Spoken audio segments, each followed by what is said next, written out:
Existe un misterio que la humanidad ha mantenido oculto durante milenios, un secreto tan profundo y perturbador que las más poderosas instituciones religiosas han dedicado siglos enteros a enterrarlo bajo capas de dogma, ritual y temor sagrado. ¿Qué sucede cuando descubrimos que lo que creíamos saber sobre los orígenes de nuestra fe, más fundamental, no es más que una construcción humana, diseñada para controlar, manipular y someter? ¿Por qué la verdad, esa fuerza que debería liberarnos, se ha convertido en el enemigo más temido de quienes proclaman servir a Dios?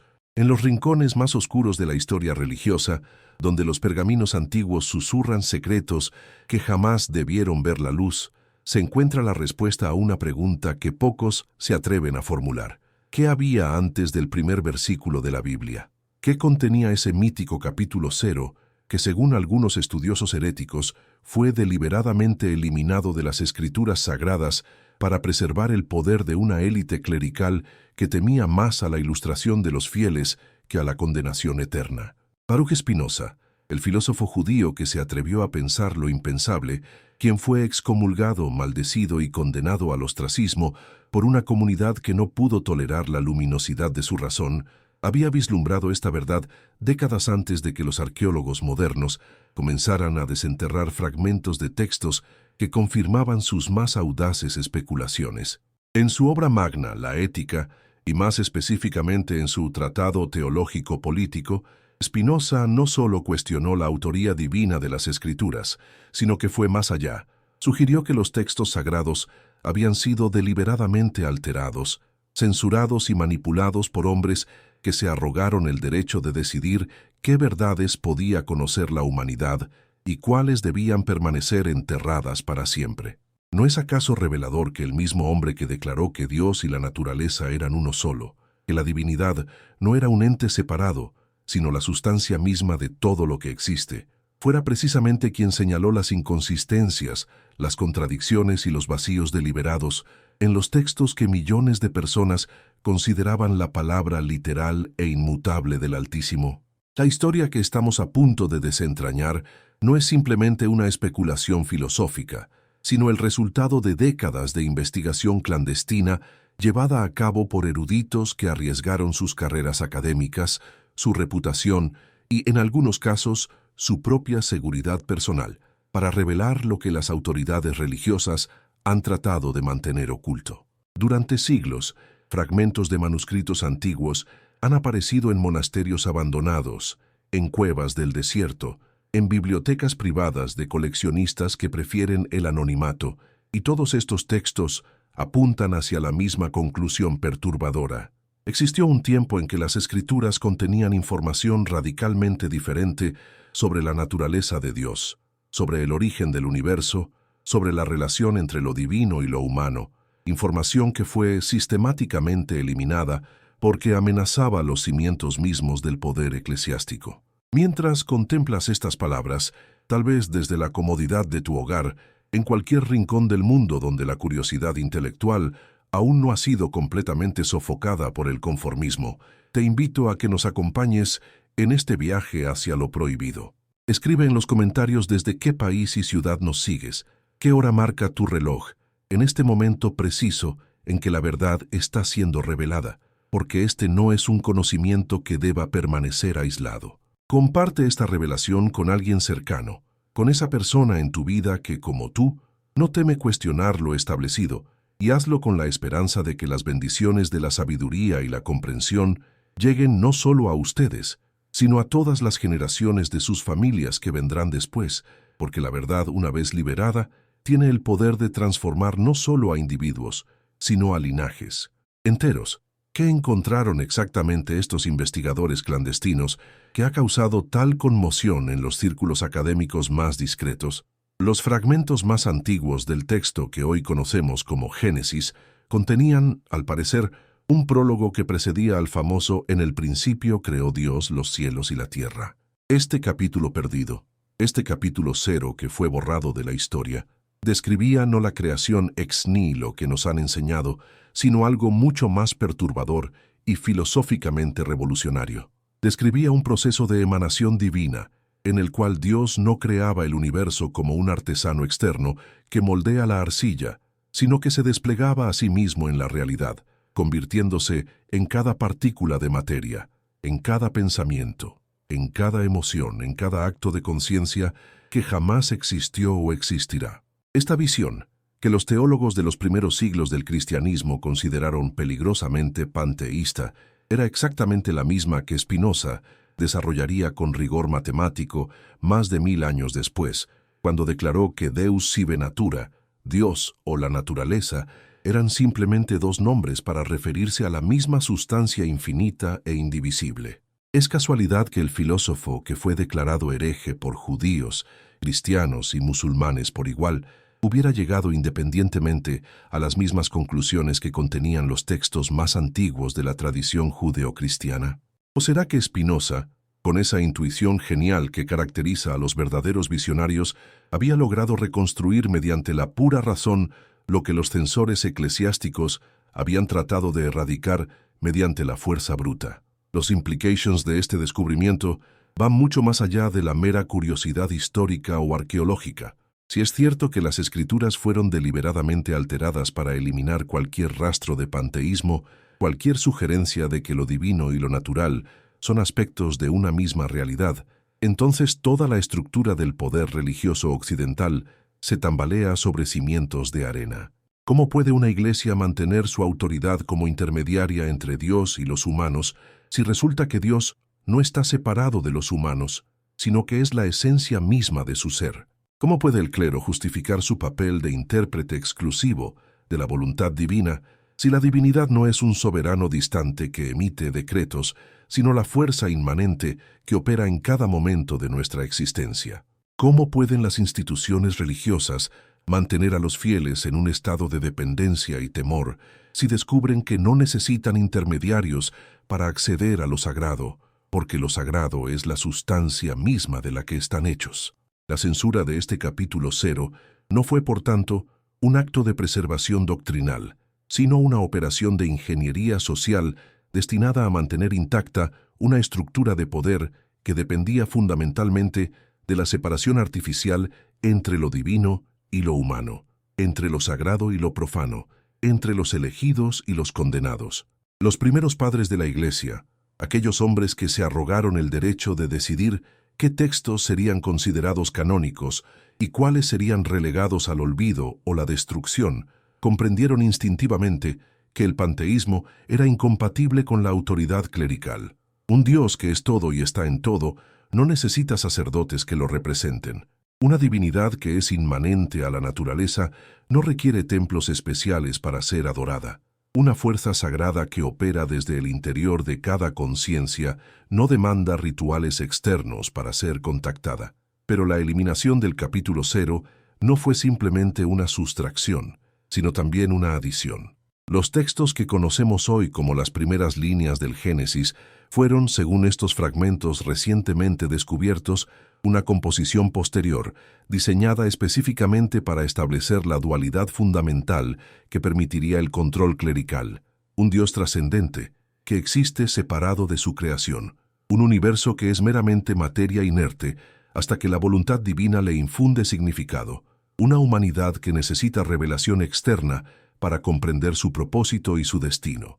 No resulta sospechoso que precisamente estas características que distinguen al cristianismo de tradiciones más antiguas y más místicas sean exactamente las que más convenían a una institución que buscaba establecerse como el único canal válido entre lo humano y lo divino? Spinoza, en su análisis implacable de las Escrituras, había intuido esta manipulación sin necesidad de acceso a los manuscritos perdidos.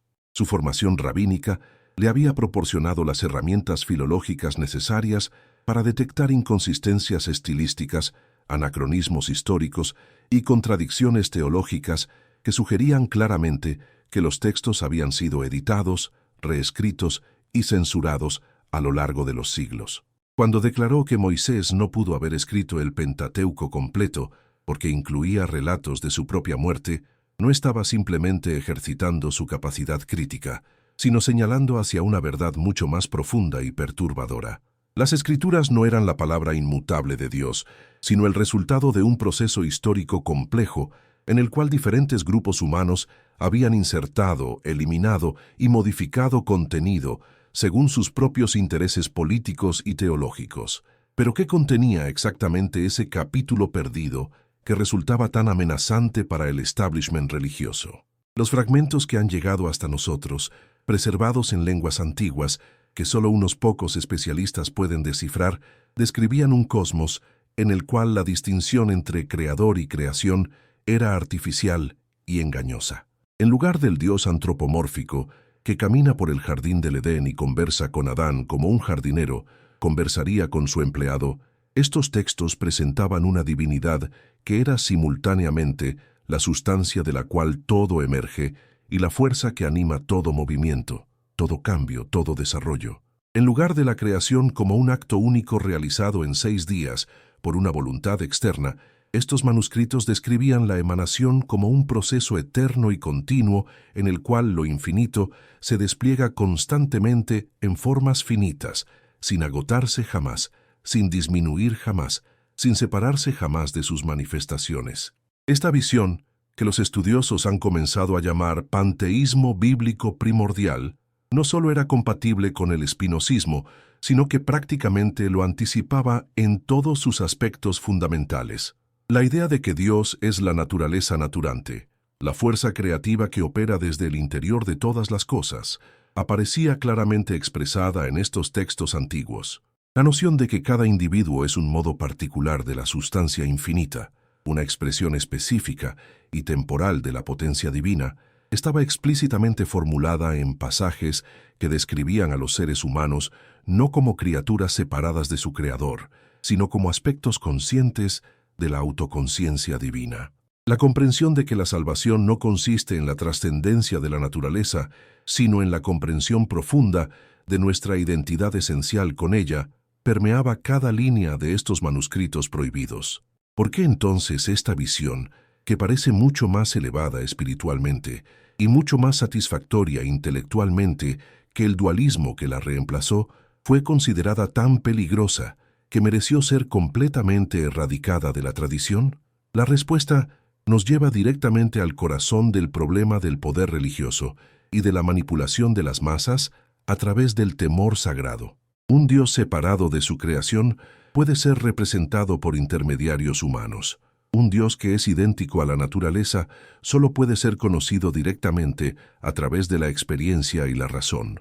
Un universo creado ex nihilo por decreto divino requiere interpretación autorizada para ser comprendido. Un universo que es el despliegue natural de la sustancia infinita puede ser estudiado y comprendido por cualquier mente suficientemente desarrollada. Una humanidad caída que necesita redención externa está condenada a depender de instituciones salvíficas. Una humanidad que es esencialmente divina, aunque finita, tiene en sí misma el poder de alcanzar la beatitud y la comprensión. El miedo que sintieron los primeros censores eclesiásticos ante estas ideas no era teológico sino político. No temían que el panteísmo fuera falso, sino que fuera verdadero. No se oponían a esta visión porque contradijeran las Escrituras, sino porque las Escrituras originales la confirmaban. Su terror surgía de la comprensión de que, si esta perspectiva se difundía ampliamente, todo el edificio del poder clerical se desmoronaría como un castillo de naipes. ¿Cómo mantener a los fieles en un estado de dependencia infantil si descubren que llevan la divinidad en su propio ser? ¿Cómo justificar la existencia de una casta sacerdotal si cada individuo tiene acceso directo a la fuente de toda sabiduría? ¿Cómo preservar la autoridad de las instituciones religiosas si la religión verdadera resulta ser la comprensión racional de la naturaleza y de nuestro lugar en ella? La operación de censura que eliminó el capítulo 0 no fue un evento aislado, sino parte de una campaña sistemática destinada a remodelar completamente la conciencia religiosa occidental. Los mismos hombres que decidieron qué libros serían incluidos en el canon bíblico y cuáles serían declarados apócrifos, que establecieron qué doctrinas serían consideradas ortodoxas y cuáles heréticas, que determinaron qué prácticas espirituales serían permitidas y cuáles prohibidas, fueron también quienes se encargaron de que cualquier rastro del panteísmo primordial fuera sistemáticamente erradicado de la tradición. No fue suficiente con eliminar los textos. Fue necesario también crear nuevos textos que establecieran claramente la separación entre creador y creación, que enfatizaran la trascendencia divina por encima de la inmanencia, que presentaran la naturaleza como algo inferior y corrupto en lugar de algo sagrado y divino. Esta transformación no ocurrió de la noche a la mañana, sino que se desarrolló a lo largo de varios siglos, conforme las comunidades cristianas primitivas evolucionaron desde movimientos místicos descentralizados hacia una iglesia institucionalizada y jerárquica. Los primeros cristianos, muchos de los cuales habían sido influenciados por tradiciones gnósticas y neoplatónicas que mantenían elementos panteístas, gradualmente vieron cómo sus creencias más profundas eran marginalizadas, declaradas heréticas y, finalmente, eliminadas de la memoria colectiva. Los padres de la Iglesia que lideraron este proceso no lo hicieron necesariamente por malicia consciente, sino porque genuinamente creían que la preservación de la autoridad institucional era más importante que la preservación de la verdad teológica. En su mente, era preferible una verdad distorsionada que mantuviera unida a la comunidad que una verdad pura que pudiera llevar al caos y la anarquía espiritual. Pero Spinoza, con esa capacidad única que tienen los genios para ver a través de las capas de engaño acumuladas durante siglos, había logrado penetrar hasta el corazón de esta manipulación. Su excomulgación de la sinagoga de Ámsterdam no fue simplemente el castigo por sus ideas filosóficas, sino el reconocimiento de que había redescubierto exactamente aquellas verdades que las autoridades religiosas habían tratado de enterrar para siempre. Cuando declaró que la profecía no era comunicación sobrenatural, sino comprensión natural elevada, cuando afirmó que los milagros eran simplemente eventos naturales mal comprendidos, cuando sostuvo que la verdadera religión consistía en el amor intelectual hacia Dios, identificado con la naturaleza. No estaba inventando nuevas doctrinas, sino recuperando la sabiduría primordial que había sido censurada del capítulo 0. La persecución que sufrió Spinoza por parte de judíos, cristianos y musulmanes por igual no fue casualidad, sino el reconocimiento instintivo de que había tocado el nervio central de todas las religiones organizadas. Su dependencia fundamental en la separación artificial entre lo sagrado y lo profano, entre Dios y el mundo, entre la élite clerical que posee la verdad y las masas ignorantes que deben conformarse con la fe ciega. Cada una de estas tradiciones, a pesar de sus diferencias doctrinales aparentes, compartía el mismo interés básico en mantener su monopolio sobre el acceso a lo divino, y cada una reconoció en la filosofía espinosista una amenaza existencial a ese monopolio. ¿No es profundamente revelador que el hombre que fue declarado hereje por todas las religiones abrahámicas haya sido precisamente quien formuló la visión más elevada y más coherente de la divinidad que el pensamiento occidental haya producido jamás? ¿No demuestra esto que la herejía, lejos de ser oposición a Dios, es frecuentemente la forma más pura de aproximación a la verdad divina? ¿No sugiere que las instituciones que se proclaman guardianas de lo sagrado son, en realidad, los principales obstáculos para el acceso genuino a lo sagrado? El capítulo 0 perdido, según estos fragmentos recientemente descubiertos, no solo contenía una cosmología panteísta, sino también una antropología radicalmente diferente a la que conocemos. En lugar del relato de la caída que presenta a la humanidad como fundamentalmente corrupta y necesitada de redención externa, estos textos describían el desarrollo de la conciencia humana como un aspecto natural del despliegue de la sustancia infinita. Los seres humanos no eran pecadores que habían desobedecido a su Creador, sino expresiones finitas de la creatividad infinita que gradualmente desarrollaban su capacidad de comprender su propia naturaleza esencial. El conocimiento no era prohibido, sino sagrado. La razón no se oponía a la fe, sino que era su forma más elevada. La sabiduría no era peligrosa, sino que era exactamente aquello para lo cual la conciencia humana había evolucionado. Esta visión optimista de la naturaleza humana era obviamente incompatible con cualquier sistema de control basado en la culpa, el temor y la dependencia. Si los seres humanos son esencialmente divinos, aunque finitos, entonces no necesitan salvación externa, sino simplemente el desarrollo de sus capacidades naturales de comprensión y amor. Si la razón es sagrada, entonces no hay necesidad de autoridades que nos digan qué pensar. Si el conocimiento es un derecho natural, entonces no puede ser monopolizado por élites clericales. Si la sabiduría es accesible a través del estudio y la reflexión, entonces no dependemos de revelaciones especiales mediadas por intermediarios institucionales.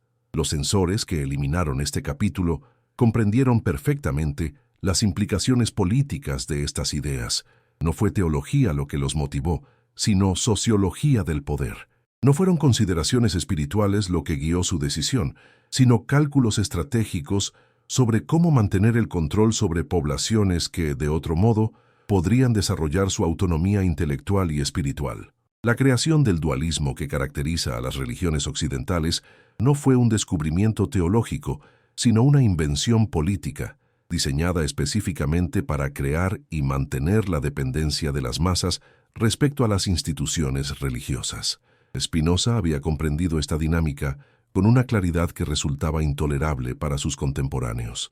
Su análisis de cómo las autoridades religiosas utilizan el temor y la superstición para mantener su poder no era simplemente una crítica externa, sino una descripción precisa de mecanismos que él había observado operando en su propia comunidad.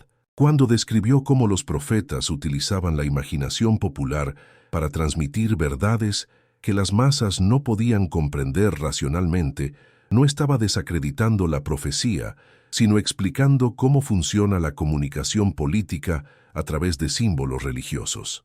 Cuando analizó cómo las ceremonias y rituales crean cohesión social, pero también dependencia intelectual, no estaba atacando la religión, sino examinando científicamente sus funciones sociológicas.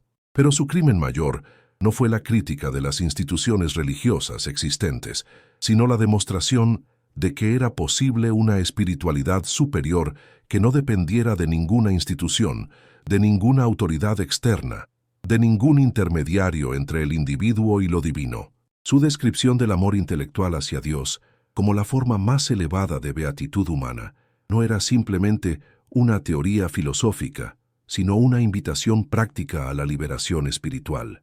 Su identificación de Dios con la naturaleza no era meramente una posición metafísica, sino una declaración de independencia respecto a todas las formas de autoritarismo religioso. ¿Cuántos otros capítulos, cuántos otros textos, cuántas otras tradiciones han sido censuradas, distorsionadas o eliminadas a lo largo de la historia para preservar el monopolio de las élites sobre el acceso a la verdad? ¿Cuántas veces la humanidad ha estado a punto de redescubrir su naturaleza esencial solo para ser desviada nuevamente hacia la dependencia y la superstición por quienes se benefician de esa dependencia? ¿Cuántos Spinozas han existido a lo largo de los siglos, voces solitarias que señalaron hacia la libertad espiritual, solo para ser silenciadas por el coro de quienes prefieren la esclavitud cómoda a la responsabilidad de la autonomía?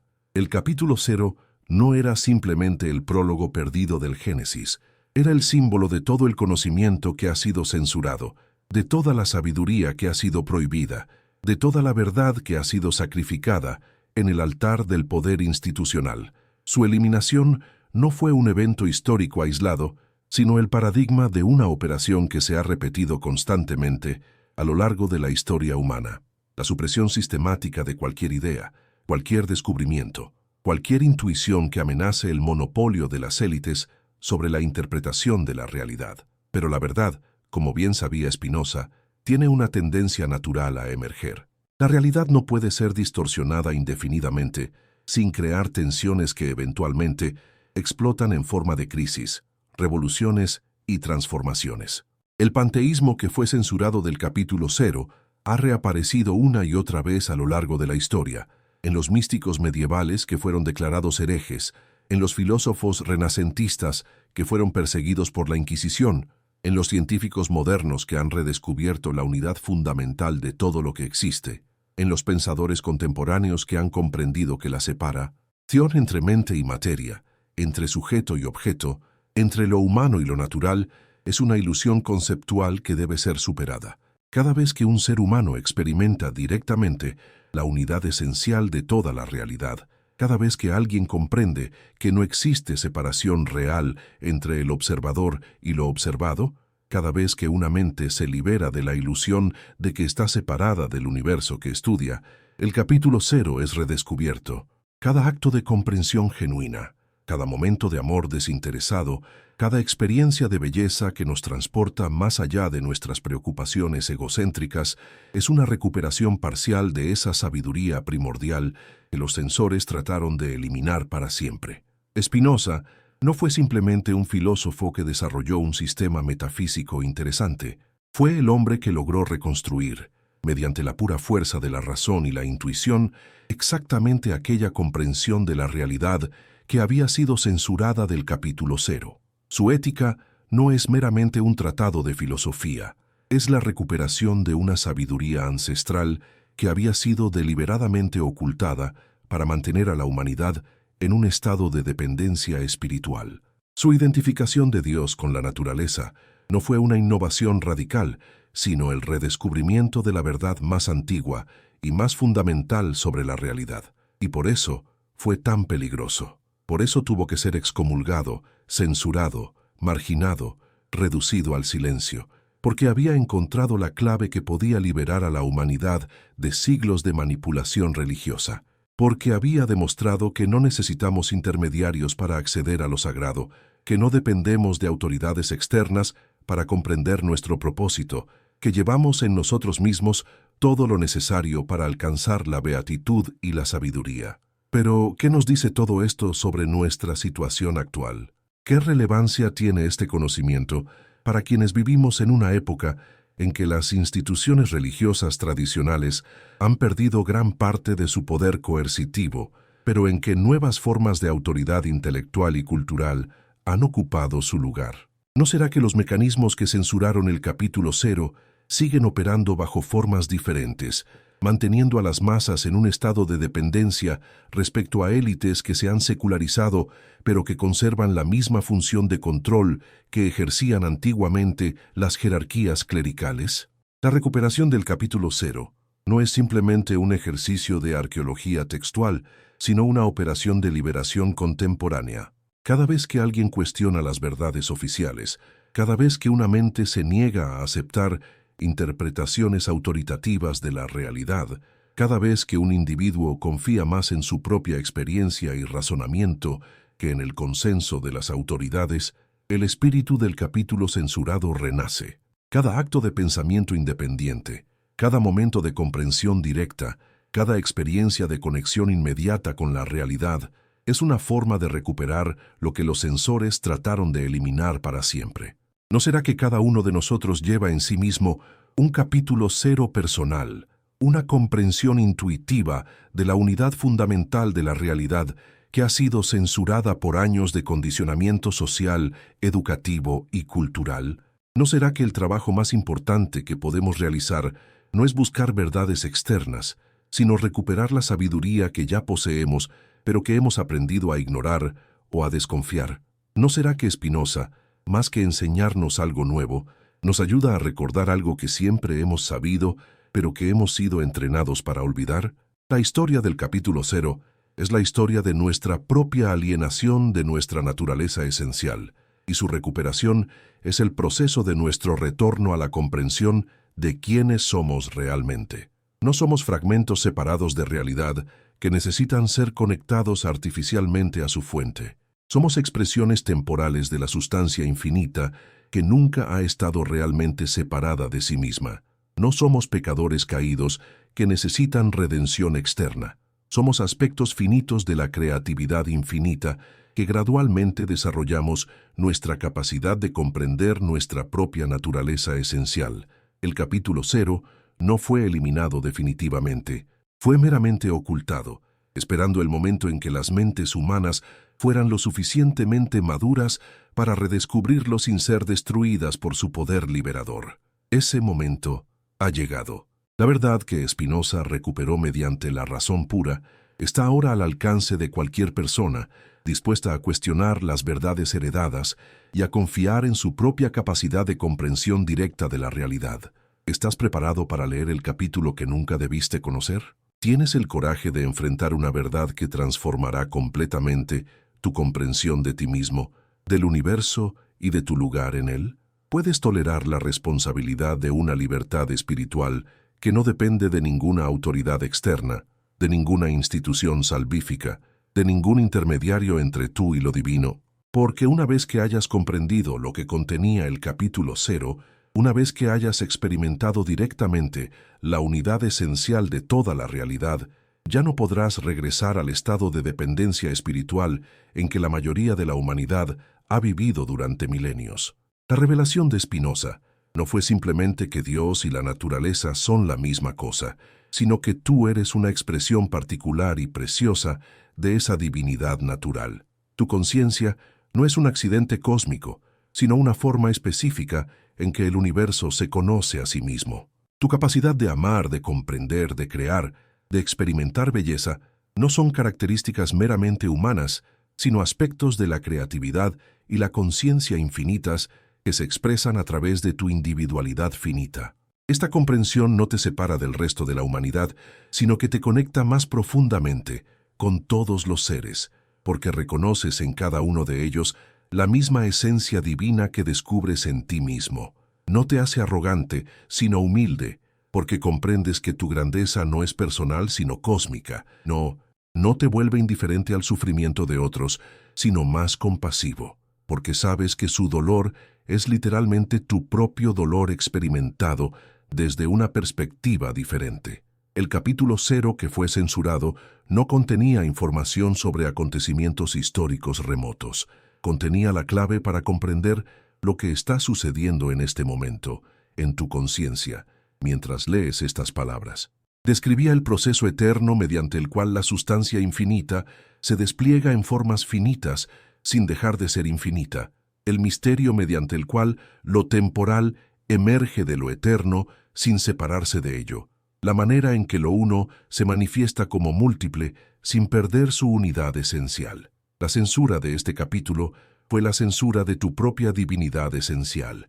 Su recuperación es el reconocimiento de que nunca has estado realmente separado de la fuente de todo lo que existe, que nunca has necesitado intermediarios para acceder a lo sagrado, que siempre has llevado en ti mismo todo lo necesario para la comprensión, la sabiduría y la beatitud. El camino de regreso a esta comprensión no requiere rituales especiales, ceremonias complicadas o la autorización de ninguna institución. Requiere únicamente la disposición a ver la realidad tal como es, sin las distorsiones introducidas por siglos de condicionamiento destinado a mantenerte en un estado de dependencia espiritual. Spinoza fue excomulgado porque había redescubierto el secreto que ninguna autoridad religiosa puede tolerar, que cada ser humano tiene acceso directo a la verdad última, que la divinidad no está separada de la naturaleza, sino que es idéntica a ella, que la salvación no viene de afuera, sino que surge del desarrollo natural de nuestras capacidades más elevadas. Su filosofía no era una teoría abstracta, sino una invitación práctica a la liberación espiritual, un mapa detallado del camino que conduce desde la esclavitud de las pasiones hacia la libertad del amor intelectual. ¿Por qué crees que su obra fue prohibida, censurada, quemada, relegada al olvido durante siglos? ¿Por qué incluso hoy, cuando ya no existe el poder de la Inquisición para silenciar a los pensadores independientes, la mayoría de las personas conocen más sobre las opiniones de comentaristas mediocres que sobre las ideas del más grande filósofo que Occidente ha producido? ¿No será porque sus ideas siguen siendo tan peligrosas para el establishment contemporáneo como lo fueron para las autoridades religiosas de su época? El capítulo 0 no ha desaparecido, simplemente ha sido trasladado. Ya no se encuentra en los pergaminos antiguos, sino en la conciencia de cada persona, que tiene el coraje de cuestionar las verdades oficiales y de confiar en su propia capacidad de comprensión directa.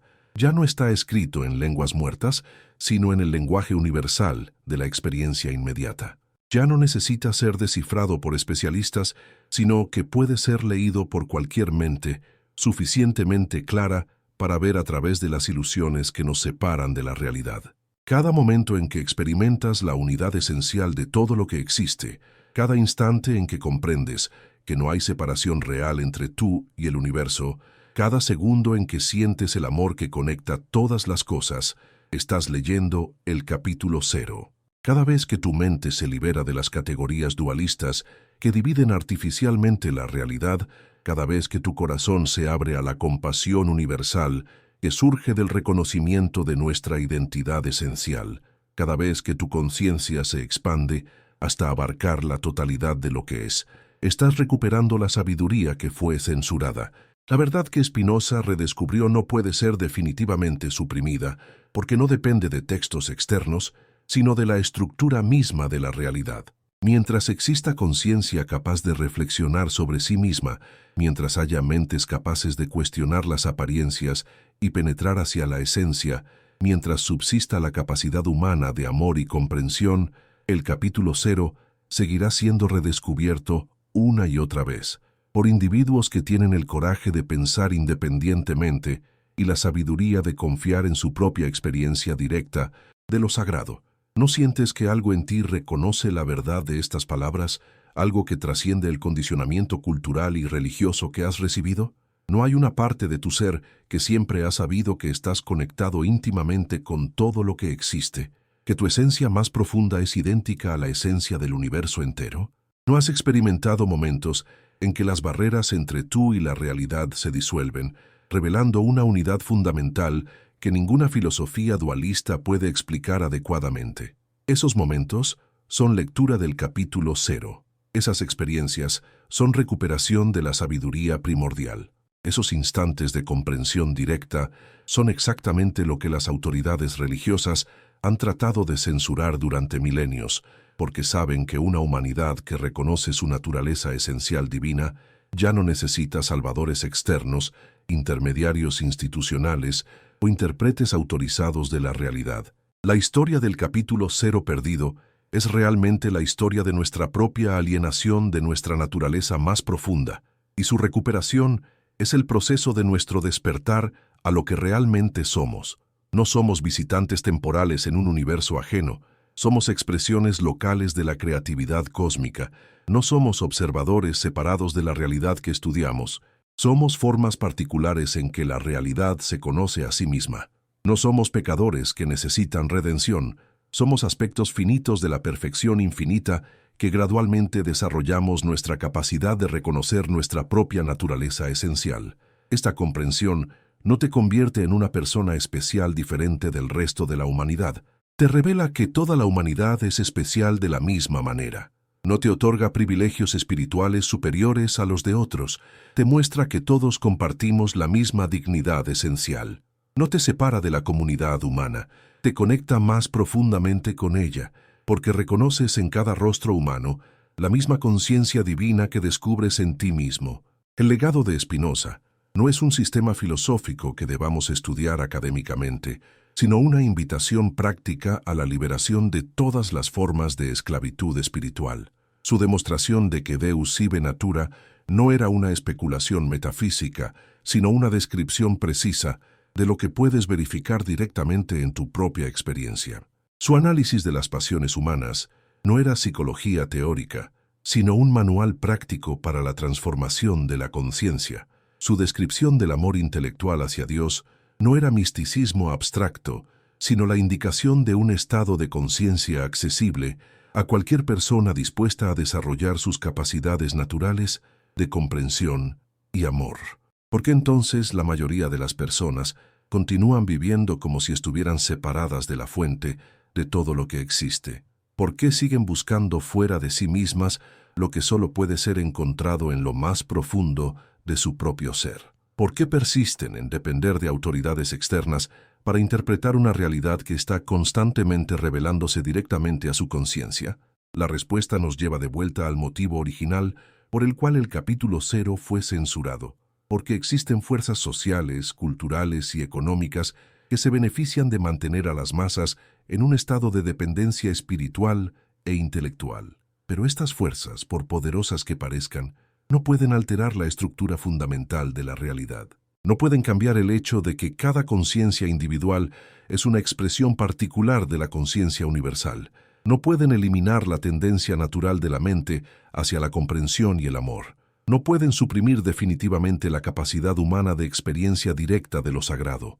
Pueden distorsionar, pueden confundir, pueden desviar, pero no pueden destruir la esencia de lo que somos. El capítulo 0 sigue escribiéndose en cada momento de comprensión auténtica, en cada experiencia de amor desinteresado, en cada instante de conexión directa con la realidad tal como es. No necesitas esperar que los arqueólogos encuentren más fragmentos de manuscritos antiguos.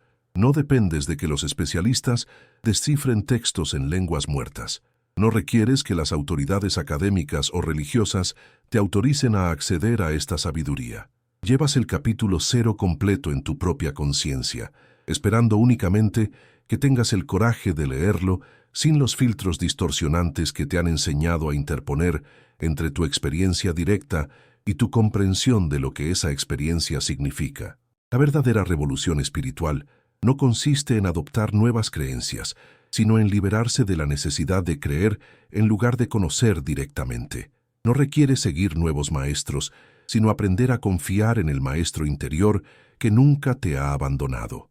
No demanda unirse a nuevas instituciones, sino reconocer que la institución más sagrada es tu propia conciencia, cuando se ha liberado de todas las formas de condicionamiento que la separan de la realidad. Spinoza no fue un reformador religioso que propuso una nueva iglesia. Fue un liberador espiritual que demostró que no necesitamos iglesias. No fue un profeta que trajo una nueva revelación. Fue un científico de la conciencia que nos enseñó cómo acceder directamente a la fuente de toda revelación. No fue un místico que describió experiencias extraordinarias. Fue un racionalista que demostró que la experiencia más extraordinaria posible, la unión consciente con la totalidad de lo que existe, es el destino natural de toda mente que se desarrolla plenamente. Su excomulgación fue el reconocimiento de que había tocado el corazón del misterio que todas las religiones organizadas necesitan mantener oculto para preservar su razón de ser, que lo divino no está separado de lo humano, que lo sagrado no requiere mediación institucional, que la salvación no viene de afuera, sino que surge del desarrollo natural de nuestras capacidades más elevadas. Cada autoridad religiosa que participó en su condena sabía instintivamente que, si sus ideas se difundían ampliamente, el monopolio clerical sobre el acceso a lo sagrado se desmoronaría como una construcción artificial que era. Pero la verdad tiene su propia fuerza, su propia capacidad de manifestación, su propia tendencia a emerger a pesar de todos los obstáculos que se interpongan en su camino. Las ideas de Spinoza no pudieron ser definitivamente suprimidas, porque describían con precisión la estructura de la realidad tal como realmente es, no tal como las autoridades necesitaban que fuera percibida para mantener su poder. Su filosofía sobrevivió a siglos de censura y persecución, porque ofrecía algo que ninguna institución puede proporcionar: acceso directo a la verdad que libera, al amor que trasciende todas las divisiones artificiales, a la comprensión que disuelve todas las formas de alienación. ¿Y qué significa todo esto para ti, para tu vida, para tu búsqueda de sentido y propósito en un mundo que frecuentemente parece caótico y sin dirección? Significa que no necesitas esperar que otros te digan quién eres, qué puedes llegar a ser, cuál es tu lugar en el gran esquema de las cosas. Significa que llevas en ti mismo todo lo necesario para la comprensión más profunda, para el amor más elevado, para la sabiduría más completa. Significa que tu conciencia no es un accidente cósmico, sino una expresión preciosa e irreemplazable de la creatividad infinita del universo. El capítulo 0 que fue censurado está escribiéndose ahora mismo en tu conciencia. Conforme lees estas palabras y sientes cómo resuenan con algo profundo en tu interior, que siempre has sabido que estás conectado íntimamente con todo lo que existe. No necesitas creer en estas ideas. Puedes verificarlas directamente en tu propia experiencia. No tienes que adoptarlas como nuevos dogmas. Puedes utilizarlas como hipótesis de trabajo que guíen tu exploración personal de la realidad. No requieres la autorización de ninguna institución para investigar la naturaleza de tu propia conciencia y su relación con la totalidad de lo que es. La recuperación del capítulo 0 no es un evento histórico que ocurrió una vez en el pasado. Es un proceso continuo que está sucediendo ahora mismo, cada vez que una mente se libera de las ilusiones que la separan de la realidad, cada vez que un corazón se abre al amor que conecta todas las cosas, cada vez que una conciencia reconoce su identidad esencial con la conciencia universal que anima todo lo que existe. Tú eres parte de esta recuperación. Tu búsqueda de comprensión auténtica, tu rechazo de las verdades prefabricadas, tu confianza en tu propia capacidad de experiencia directa de lo sagrado, son contribuciones específicas al proceso general mediante el cual la humanidad está redescubriendo su naturaleza esencial. No eres un espectador pasivo de esta transformación, eres un agente activo de ella. Cada momento en que eliges la comprensión por encima de la creencia ciega, cada instante en que prefieres la experiencia directa a la autoridad externa, cada segundo en que confías en tu propia capacidad de discernimiento, estás participando en la escritura colectiva del nuevo capítulo 0, el capítulo que no puede ser censurado porque se está escribiendo simultáneamente en millones de conciencias que han decidido despertar a su propia naturaleza divina. No sientes la responsabilidad y el privilegio extraordinarios de vivir en un momento histórico en que esta recuperación se está acelerando, en que las viejas formas de autoridad espiritual se están desmoronando y las nuevas formas de comprensión directa están emergiendo. No reconoces en tu propia búsqueda de autenticidad espiritual un eco de la misma pasión por la verdad que motivó a Spinoza a arriesgar todo por la integridad intelectual. ¿No comprendes que tu negativa a aceptar respuestas prefabricadas para las preguntas más profundas de la existencia es exactamente la actitud que necesita desarrollar la humanidad para liberarse definitivamente de todas las formas de manipulación espiritual? El misterio del capítulo 0 desvelado no es simplemente una revelación sobre el pasado, es una invitación al futuro. Es la comprensión de que la censura espiritual solo puede funcionar mientras las personas acepten depender de autoridades externas para interpretar su propia experiencia. Es el reconocimiento de que la liberación espiritual no es un regalo que otros puedan otorgarnos, sino una capacidad natural que podemos desarrollar. Es la realización de que no necesitamos ser salvados, porque nunca hemos estado realmente perdidos, simplemente separados temporalmente de la comprensión de nuestra propia naturaleza esencial. Esta separación está llegando a su fin. El capítulo que fue censurado está siendo reescrito por cada conciencia que se niega a aceptar las limitaciones artificiales impuestas por siglos de condicionamiento religioso y cultural.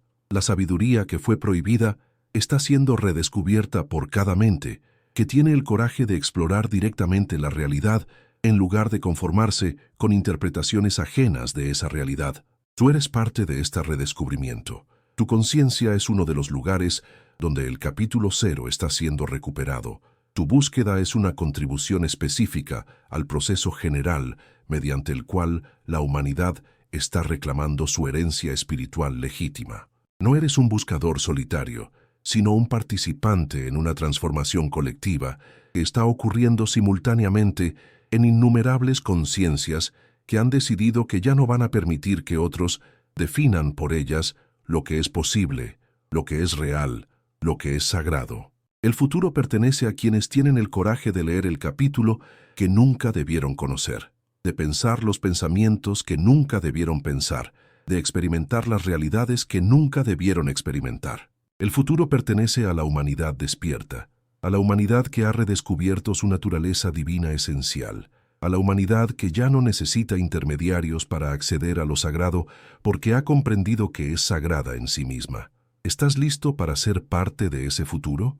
¿Tienes el coraje de leer tu propio capítulo 0, de descubrir lo que realmente eres más allá de todas las definiciones que te han impuesto, de experimentar directamente la realidad que ninguna autoridad puede censurar porque es la estructura misma de tu propio ser? El capítulo está ahí esperando. La verdad está disponible. La liberación es posible. Solo falta que decidas abrirte a lo que siempre has sido, pero que habías aprendido a olvidar. En los años que siguieron al descubrimiento de los primeros fragmentos del capítulo 0, un pequeño grupo de investigadores independientes comenzó a notar patrones perturbadores en la manera en que las autoridades académicas y religiosas respondían a estos hallazgos. En lugar del entusiasmo que cabría esperar ante un descubrimiento arqueológico de tal magnitud, lo que emergió fue una extraña conspiración de silencio, una resistencia sistemática a permitir que estos textos fueran estudiados ampliamente o traducidos a lenguas modernas. ¿Por qué razón los mismos estudiosos que dedican décadas a analizar fragmentos insignificantes de papiros antiguos mostraban tan poco interés en examinar textos que podrían revolucionar completamente nuestra comprensión de los orígenes del judaísmo y el cristianismo? ¿Qué había en estos manuscritos que resultaba tan amenazante que incluso las instituciones académicas seculares preferían ignorarlos antes que confrontar las implicaciones de su contenido? La respuesta comenzó a clarificarse cuando algunos de los investigadores más valientes lograron acceder clandestinamente a traducciones parciales de los fragmentos. Lo que encontraron no era simplemente una versión alternativa de la cosmología bíblica, sino algo mucho más subversivo, una descripción detallada de cómo los textos sagrados habían sido deliberadamente alterados a lo largo de los siglos, no solo para eliminar elementos panteístas, sino para insertar justificaciones específicas para el control político y económico de las masas. El capítulo 0 no solo contenía una teología diferente, contenía una denuncia explícita de la manipulación religiosa como instrumento de dominación social.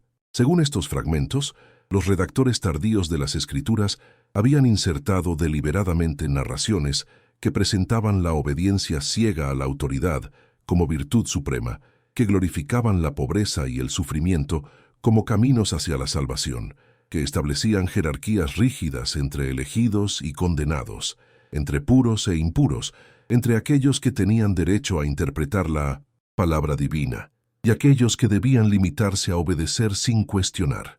El dualismo que caracteriza a las religiones occidentales no había emergido naturalmente del desarrollo teológico, sino que había sido conscientemente diseñado como un sistema de control social que utilizaba el temor sagrado para mantener a las poblaciones en un estado de dependencia infantil respecto a las élites clericales.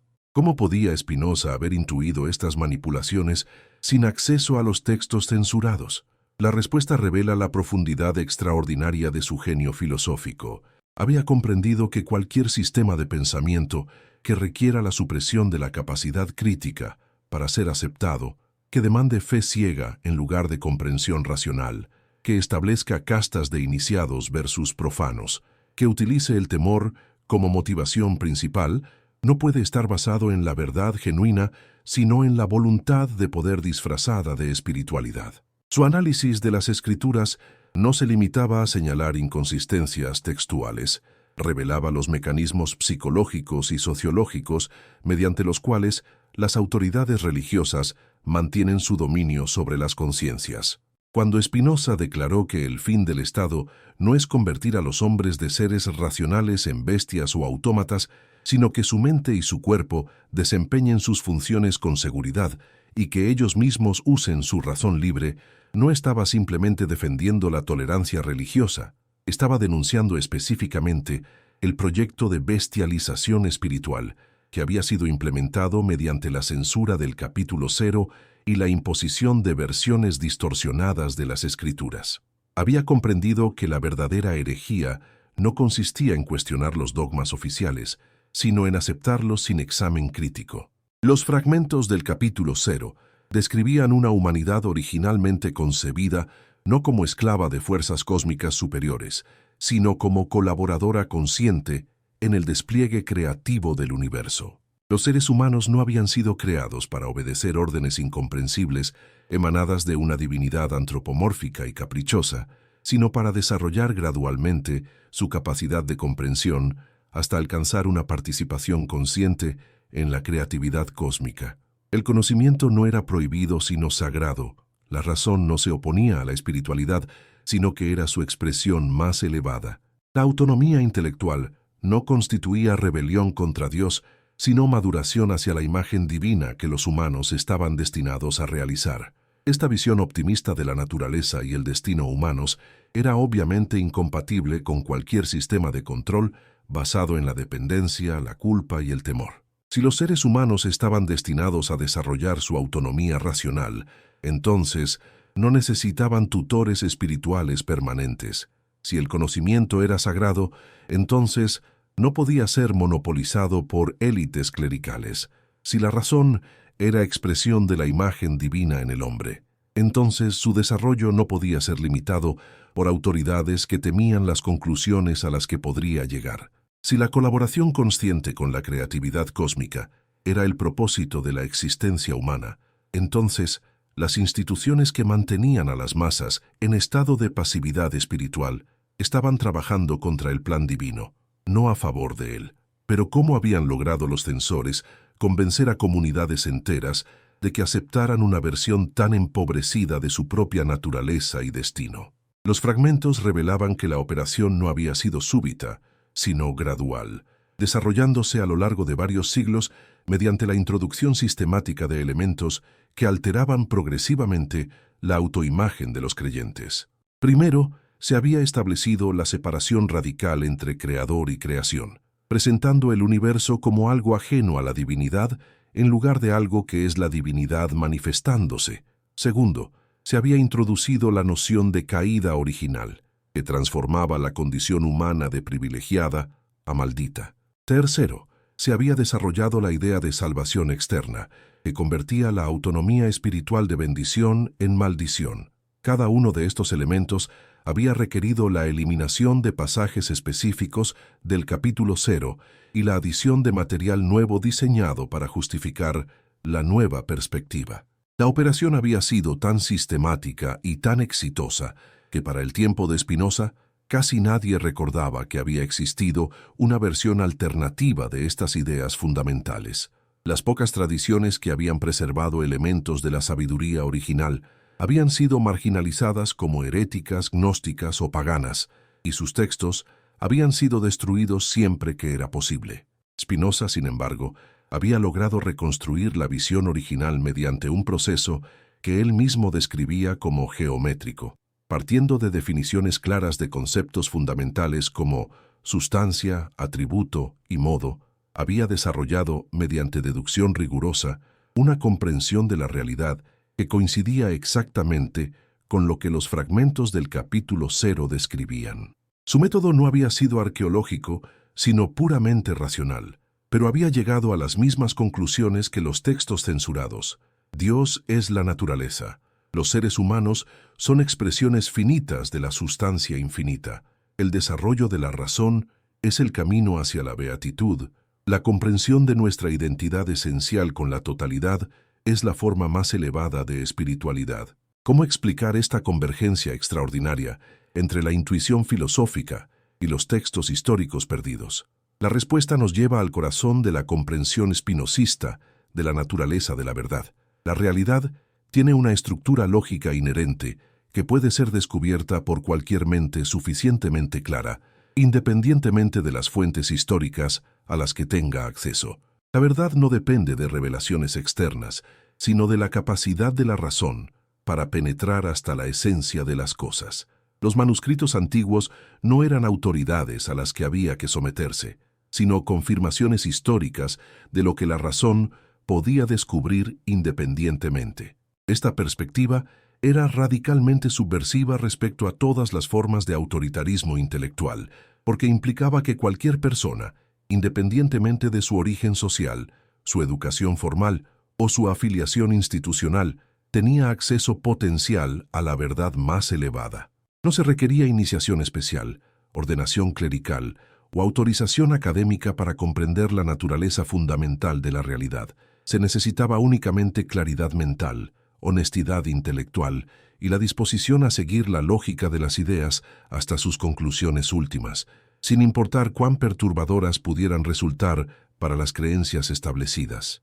Los fragmentos del capítulo 0 describían exactamente este proceso de descubrimiento independiente como el destino natural de la conciencia humana que se desarrolla sin obstáculos artificiales.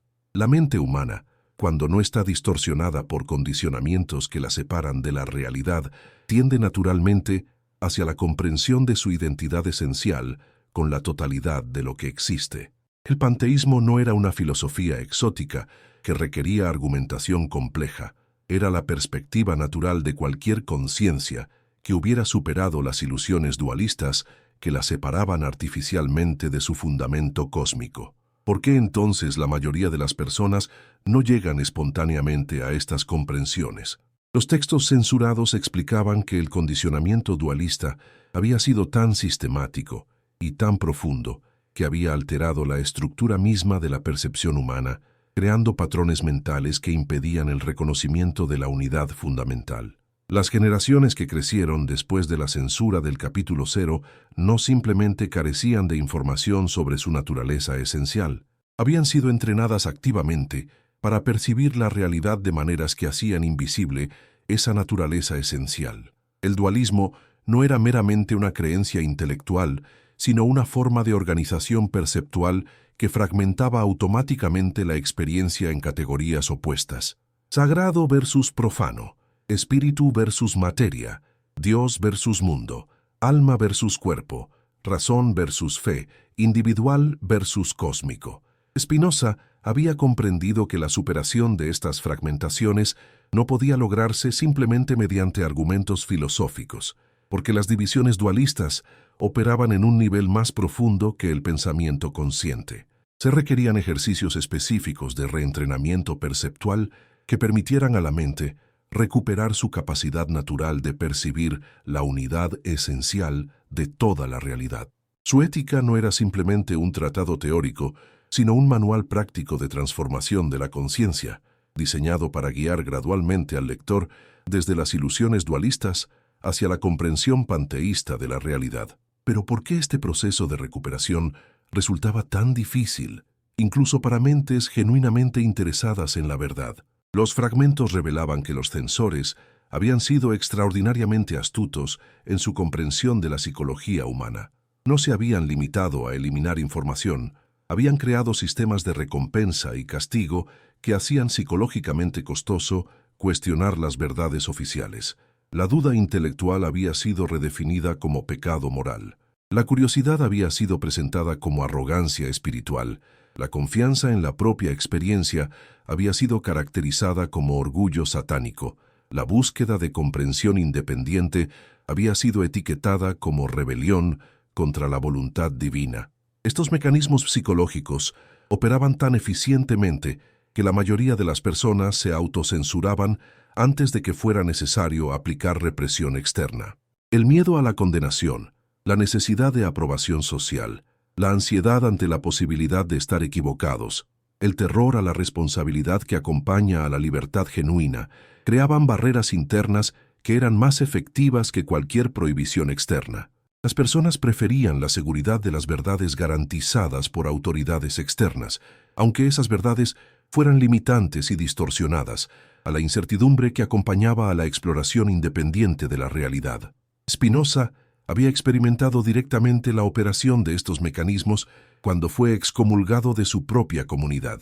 La violencia de la reacción que provocaron sus ideas no se debía simplemente a su contenido intelectual, sino al hecho de que amenazaban toda la estructura psicológica que mantenía cohesionada a la comunidad. Su demostración de que las escrituras no eran autoridad divina inmutable, sino producto histórico humano, no solo cuestionaba creencias específicas, socavaba la base misma sobre la cual la autoridad rabínica justificaba su existencia. Su identificación de Dios con la naturaleza no era meramente una posición metafísica heterodoxa, era una declaración de independencia respecto a todas las formas de mediación clerical. La excomunión no fue simplemente castigo por herejía intelectual, fue una operación de autodefensa institucional destinada a preservar el monopolio rabínico sobre la interpretación de lo sagrado. Los líderes de la comunidad comprendieron instintivamente que, si las ideas de Spinoza se difundían, todo el sistema de autoridad espiritual que les otorgaba poder social se desmoronaría.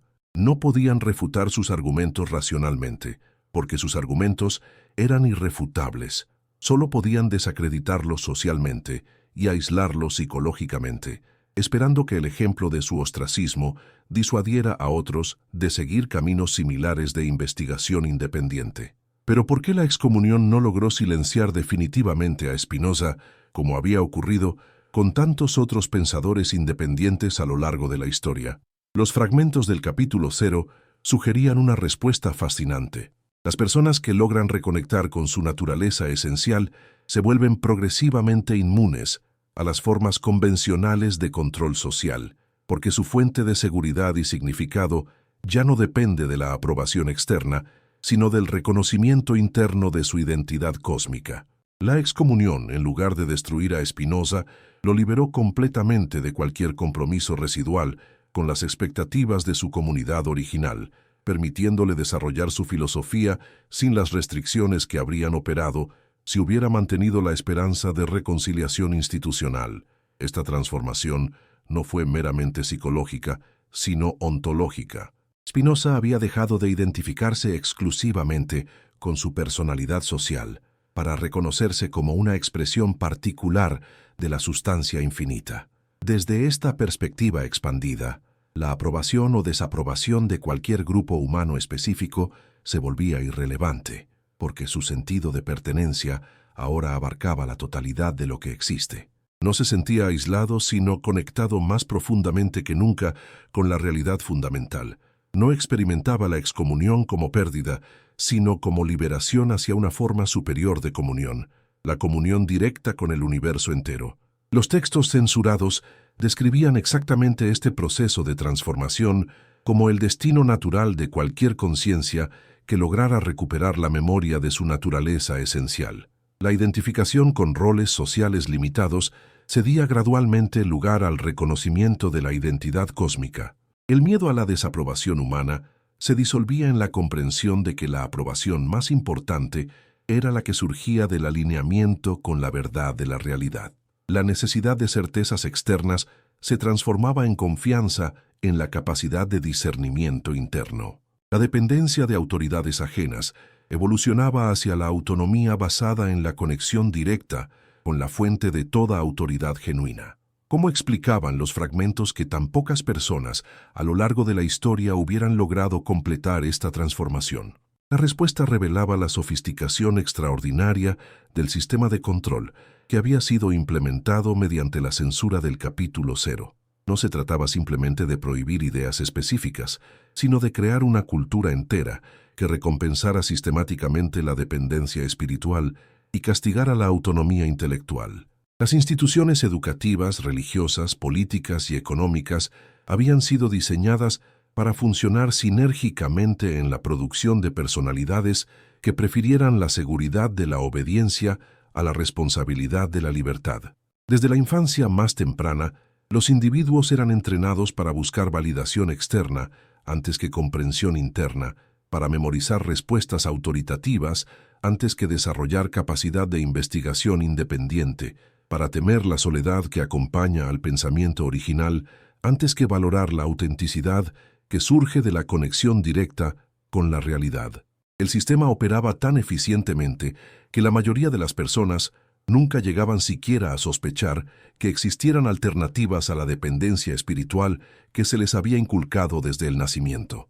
Spinoza representaba una anomalía en este sistema, alguien que había logrado desarrollar su capacidad de pensamiento independiente hasta el punto donde las presiones sociales convencionales perdían su poder de intimidación. Su formación rabínica, irónicamente, le había proporcionado herramientas intelectuales tan poderosas que pudo utilizarlas para trascender las limitaciones de la tradición que se las había proporcionado. Su acceso a fuentes textuales en lenguas originales le había permitido detectar inconsistencias y manipulaciones que permanecían invisibles para quienes dependían de traducciones autorizadas. Su entrenamiento en lógica rigurosa le había capacitado para seguir argumentos, hasta conclusiones que otros no se atrevían siquiera a contemplar. Pero ¿qué había en su personalidad individual que le permitió resistir las enormes presiones psicológicas que disuaden a la mayoría de las personas de cuestionar las verdades fundamentales de su cultura? Los fragmentos sugerían que ciertas personas nacen con lo que podríamos llamar una mutación espiritual, que las hace menos susceptibles al condicionamiento dualista. En lugar de fragmentar naturalmente la realidad en categorías opuestas, estas mentes tienden espontáneamente hacia percepciones holísticas que revelan la unidad subyacente de toda la experiencia. En lugar de buscar automáticamente autoridades externas para interpretar su experiencia, confían instintivamente en su propia capacidad de comprensión directa de la realidad. Estas diferencias no eran simplemente intelectuales, sino perceptuales y emocionales.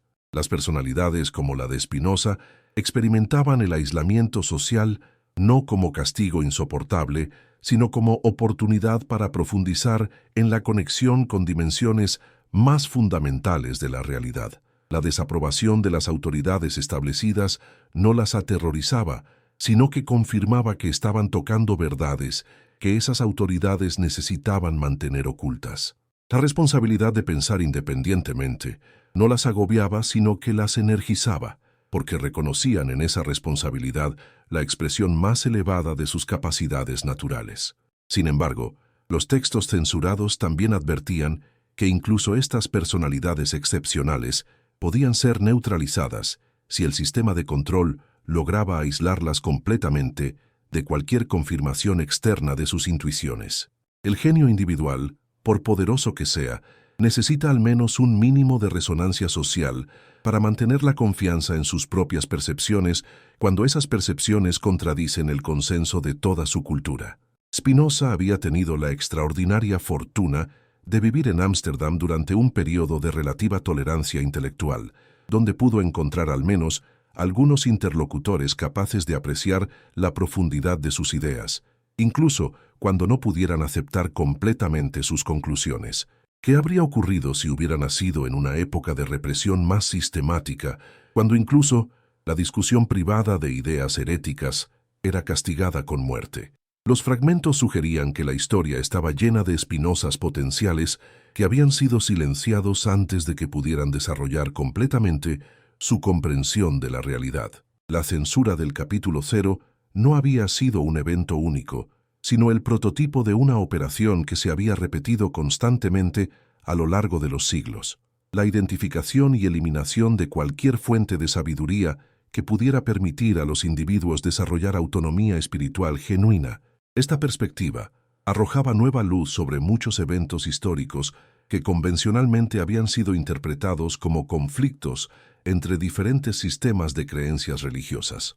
Las cruzadas, la Inquisición, la caza de brujas, la persecución de los gnósticos, los cátaros, los herejes de todo tipo, no habían sido simplemente enfrentamientos entre ortodoxia y heterodoxia, sino operaciones sistemáticas, destinadas a eliminar cualquier tradición que preservara elementos de la sabiduría panteísta original.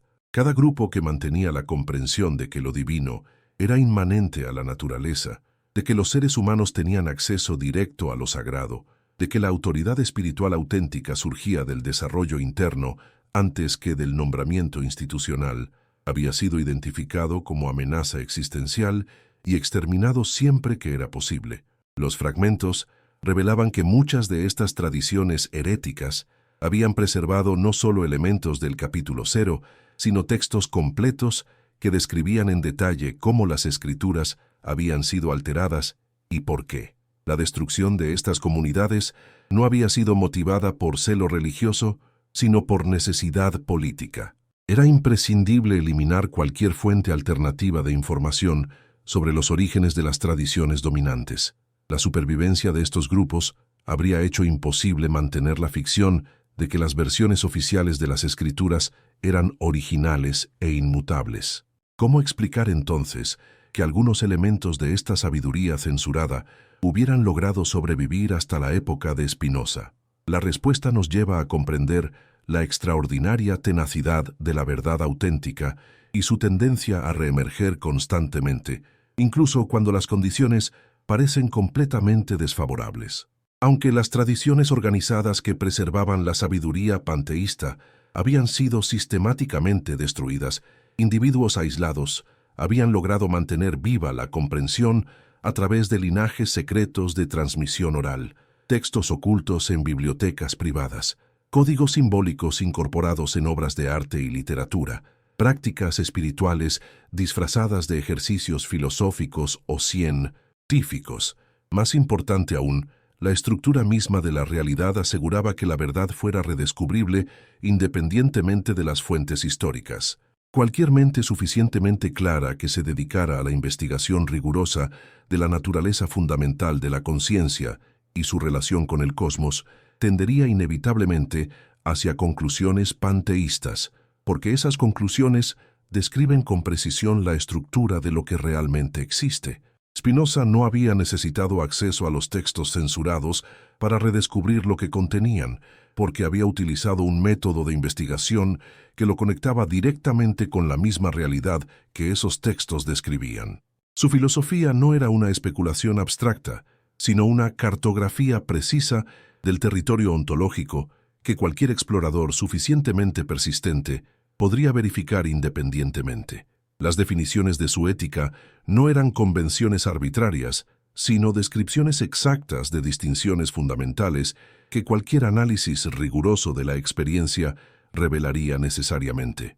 Sus demostraciones geométricas no eran ejercicios de lógica formal, sino reconstrucciones del proceso, mediante el cual la conciencia clara llega inevitablemente a comprender su identidad esencial con la sustancia infinita.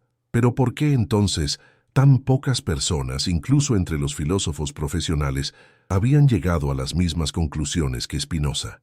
Los fragmentos del capítulo 0 revelaban que el condicionamiento dualista había sido diseñado específicamente para bloquear exactamente los tipos de introspección y análisis conceptual que conducían naturalmente al panteísmo.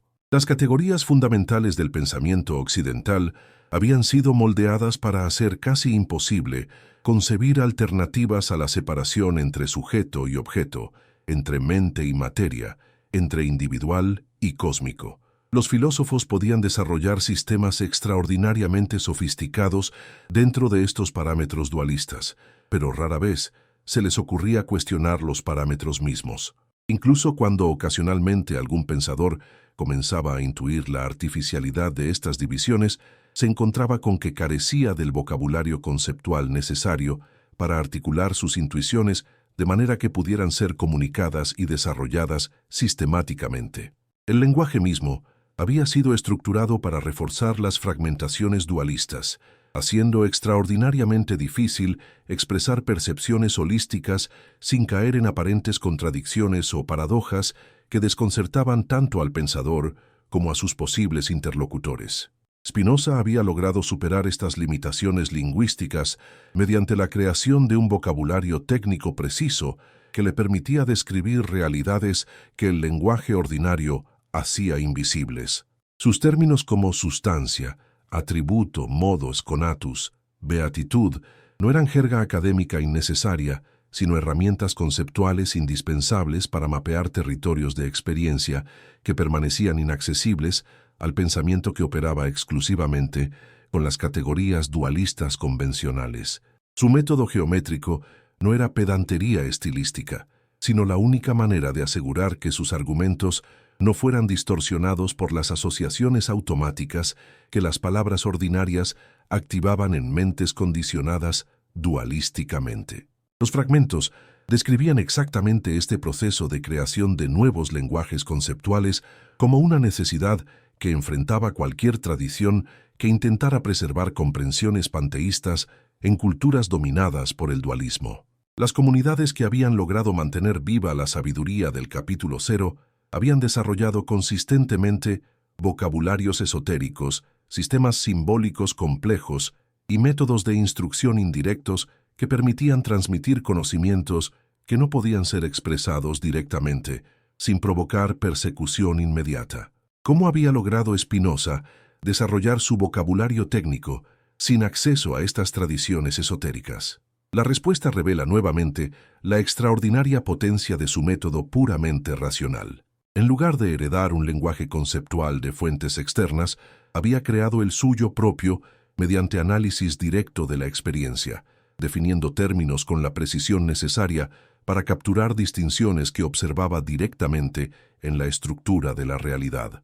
Su filosofía no dependía de ninguna tradición histórica específica porque había logrado conectar directamente con la fuente de la que todas las tradiciones auténticas derivan su sabiduría, la estructura misma de lo que existe. Esta independencia respecto a las fuentes históricas no significaba arrogancia intelectual, sino humildad ante la realidad. Spinoza no confiaba en su propia autoridad personal, sino en la capacidad de la razón clara para reconocer verdades que eran válidas independientemente de quién las formulara. Su sistema no era una construcción arbitraria de su imaginación individual, sino un mapa preciso de territorios ontológicos que cualquier explorador igualmente riguroso podría verificar y confirmar. Su originalidad no consistía en inventar verdades nuevas, sino en redescubrir verdades eternas que habían sido temporalmente oscurecidas por siglos de condicionamiento distorsionante.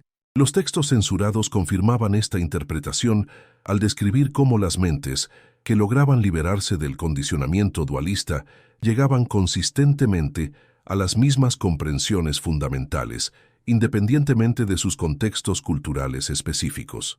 El panteísmo no era una filosofía particular entre otras posibles, sino la perspectiva natural de cualquier conciencia que hubiera desarrollado suficientemente su capacidad de percepción directa de la realidad. Las diferencias entre tradiciones panteístas de diferentes épocas y culturas eran superficiales. Las semejanzas fundamentales revelaban que todas estaban describiendo la misma estructura ontológica desde perspectivas ligeramente diferentes. ¿Qué implicaba esto para la comprensión de la naturaleza de la verdad filosófica y religiosa? Los fragmentos sugerían que la verdad auténtica no era relativa a las culturas que la formulaban, sino que tenía una estructura objetiva que podía ser descubierta por cualquier método de investigación suficientemente riguroso. Las diferencias entre sistemas filosóficos no reflejaban la relatividad de la verdad, sino los diferentes grados de claridad con que diferentes pensadores habían logrado percibir la misma realidad fundamental. Los sistemas más verdaderos no eran simplemente más útiles o más satisfactorios emocionalmente, eran más precisos como mapas del territorio ontológico que realmente existe. Desde esta perspectiva, la filosofía de Spinoza no era una opinión personal interesante, sino una descripción científica de la estructura fundamental de la realidad, tan objetiva y verificable como las leyes de la física o las matemáticas. Su identificación de Dios con la naturaleza no era una especulación metafísica, sino una observación empírica accesible a cualquier conciencia suficientemente desarrollada. Su análisis de las emociones humanas no era psicología teórica, sino fenomenología precisa de procesos que cualquier persona podía observar directamente en su propia experiencia. Esta comprensión de la objetividad de la verdad espiritual era exactamente lo que las autoridades religiosas habían tratado de suprimir mediante la censura del capítulo 0. Si la verdad sobre la naturaleza de Dios y la condición humana podía ser descubierta mediante investigación independiente, entonces no se necesitaban revelaciones especiales, tradiciones autorizadas o intérpretes institucionales. Si la espiritualidad auténtica surgía del desarrollo natural de las capacidades humanas de comprensión y amor, entonces no se requerían sacramentos especiales, ceremonias específicas o mediadores clericales. Si la beatitud era accesible a través del conocimiento y la razón, entonces no se dependía de la gracia dispensada por autoridades externas. El monopolio religioso sobre el acceso a lo sagrado solo podía mantenerse mientras las masas creyeran que la verdad espiritual era fundamentalmente diferente de otras formas de conocimiento, más misteriosa, más inaccesible, más dependiente de fuentes especiales de información. La demostración de que la espiritualidad más elevada era simplemente el desarrollo natural de las capacidades racionales destruía completamente la base sobre la cual las élites clericales justificaban su existencia. Por eso Spinoza representaba una amenaza tan fundamental para todas las religiones organizadas, no porque atacara creencias específicas, sino porque demostraba que las creencias mismas eran innecesarias para el acceso directo a lo sagrado. Los fragmentos revelaban que esta comprensión había sido el núcleo de la sabiduría contenida en el capítulo 0. La divinidad no era un ente separado que requiriera intermediarios para ser contactado, sino la esencia misma de la capacidad humana de conocimiento y amor. El desarrollo de estas capacidades no necesitaba guía externa, sino simplemente la eliminación de los obstáculos que impedían su funcionamiento natural. La verdadera religión no consistía en la adhesión a doctrinas específicas, sino en el cultivo de la claridad mental y la amplitud emocional que permitían la experiencia directa de la unidad fundamental de toda la realidad. ¿Cómo habían logrado los censores convencer a poblaciones enteras de que abandonaran esta comprensión liberadora en favor de sistemas de dependencia espiritual? La respuesta nos lleva a examinar las técnicas psicológicas extraordinariamente sofisticadas que habían sido desarrolladas para explotar las inseguridades y los miedos que surgen naturalmente cuando la conciencia individual se enfrenta a la inmensidad del cosmos. En lugar de ayudar a las personas a desarrollar la confianza y las capacidades necesarias para navegar esa inmensidad, las autoridades religiosas habían aprendido a intensificar deliberadamente la ansiedad existencial para crear dependencia de sistemas de protección que ellas mismas controlaban. El proceso comenzaba con la inculcación sistemática de una autoimagen desesperadamente inadecuada. Los seres humanos eran presentados como criaturas fundamentalmente defectuosas, incapaces de comprender la realidad por sí mismas, propensas al error y al pecado, necesitadas de guía constante de fuentes superiores. Esta autoimagen distorsionada creaba un estado de ansiedad permanente que hacía psicológicamente intolerable la idea de asumir responsabilidad por el propio desarrollo espiritual. La dependencia de autoridades externas se experimentaba no como limitación, sino como alivio, no como infantilización, sino como protección ante las enormes responsabilidades de la madurez espiritual. Spinoza había logrado resistir este condicionamiento porque su experiencia directa de sus propias capacidades intelectuales contradecía constantemente la autoimagen inadecuada que su cultura trataba de imponerle. Cada problema que lograba resolver mediante el uso riguroso de su razón, cada comprensión que alcanzaba a través de la investigación independiente, cada momento en que su intuición se revelaba más confiable que las autoridades establecidas, fortalecía su confianza en la capacidad humana natural para acceder directamente a la verdad. Su filosofía no era el producto de una mente excepcionalmente dotada, sino la documentación de lo que cualquier mente podía lograr si se liberaba de las limitaciones artificiales que le habían sido impuestas. Pero ¿cómo podía esta liberación generalizarse más allá de individuos excepcionales como Spinoza? Los fragmentos del capítulo 0 describían condiciones sociales específicas que favorecían el redescubrimiento masivo de la autonomía espiritual. Periodos históricos en que las autoridades tradicionales perdían credibilidad debido a crisis que no podían explicar o resolver, momentos en que el acceso a información se democratizaba permitiendo a las personas verificar independientemente las afirmaciones de las élites, épocas en que las comunicaciones mejoraban facilitando el intercambio de ideas entre individuos que estaban desarrollando comprensiones similares en aislamiento. Todas estas condiciones habían comenzado a manifestarse durante la vida de Spinoza, creando un contexto histórico único que permitía el florecimiento de formas de pensamiento que habían sido imposibles durante siglos anteriores. La invención de la imprenta había democratizado el acceso a textos que anteriormente habían estado disponibles solo para élites clericales y académicas. El desarrollo del comercio internacional había puesto en contacto tradiciones intelectuales que habían evolucionado independientemente, permitiendo comparaciones que revelaban la relatividad de muchas verdades que cada tradición había considerado absolutas. El crecimiento de las ciudades había creado espacios sociales donde individuos de diferentes orígenes podían encontrarse e intercambiar ideas sin la supervisión constante de autoridades tradicionales. Ámsterdam, donde Spinoza pasó la mayor parte de su vida adulta, representaba la confluencia óptima de todas estas tendencias liberalizadoras.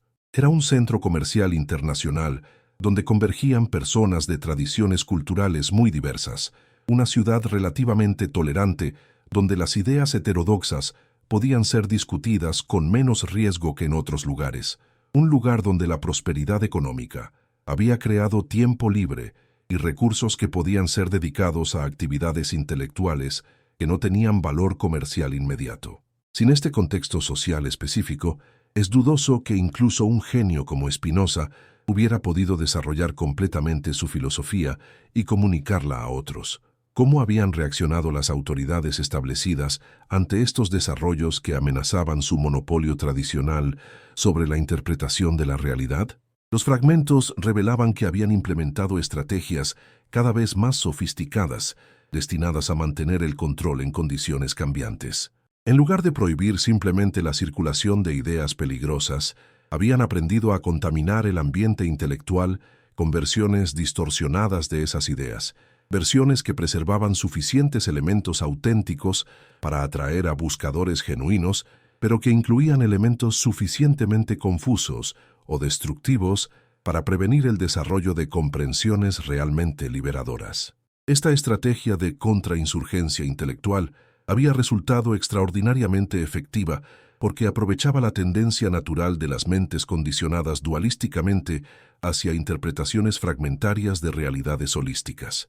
Las ideas panteístas podían ser presentadas de maneras que enfatizaran sus aspectos más abstractos e impracticables, desconectándolas de las implicaciones concretas que las hacían socialmente transformadoras. La comprensión de la unidad fundamental podía ser reducida a especulación metafísica irrelevante para la vida práctica. El reconocimiento de la naturaleza divina esencial podía ser distorsionado hacia formas de narcisismo espiritual que aislaban a los individuos en lugar de conectarlos más profundamente con la realidad. Spinoza había sido extraordinariamente cuidadoso para evitar estas distorsiones, insistiendo constantemente en que su filosofía no era especulación abstracta, sino guía práctica para la transformación de la vida cotidiana. Su análisis de las emociones humanas estaba diseñado específicamente para proporcionar herramientas concretas para el desarrollo de formas superiores de felicidad y sabiduría. Su descripción del amor intelectual hacia Dios no era misticismo vago, sino la indicación precisa de un estado de conciencia que producía efectos específicos y verificables en la experiencia del individuo que lo desarrollaba. Pero ¿cómo podían estas comprensiones ser transmitidas a personas que carecían de la preparación filosófica necesaria para seguir los argumentos técnicos de la ética? Esta pregunta había preocupado profundamente a Spinoza, quien reconocía que su método geométrico, aunque necesario para la precisión conceptual, podía ser inaccesible para la mayoría de las personas que podrían beneficiarse de las comprensiones que había desarrollado. Los fragmentos del capítulo 0 sugerían que las tradiciones sapienciales más efectivas habían desarrollado consistentemente múltiples niveles de enseñanza, formas exotéricas que podían ser comprendidas por principiantes, formas esotéricas que requerían preparación más avanzada, y formas puramente experienciales que trascendían completamente la necesidad de formulaciones conceptuales. Spinoza había comenzado a explorar estos diferentes niveles en sus obras menores, donde utilizaba lenguaje menos técnico y ejemplos más concretos para comunicar las mismas comprensiones fundamentales que desarrollaba rigurosamente en la ética. Su correspondencia con amigos y estudiantes mostraba una capacidad extraordinaria para adaptar su enseñanza al nivel de preparación de cada interlocutor, proporcionando exactamente la información y los ejercicios que cada persona necesitaba para el siguiente paso en su desarrollo espiritual.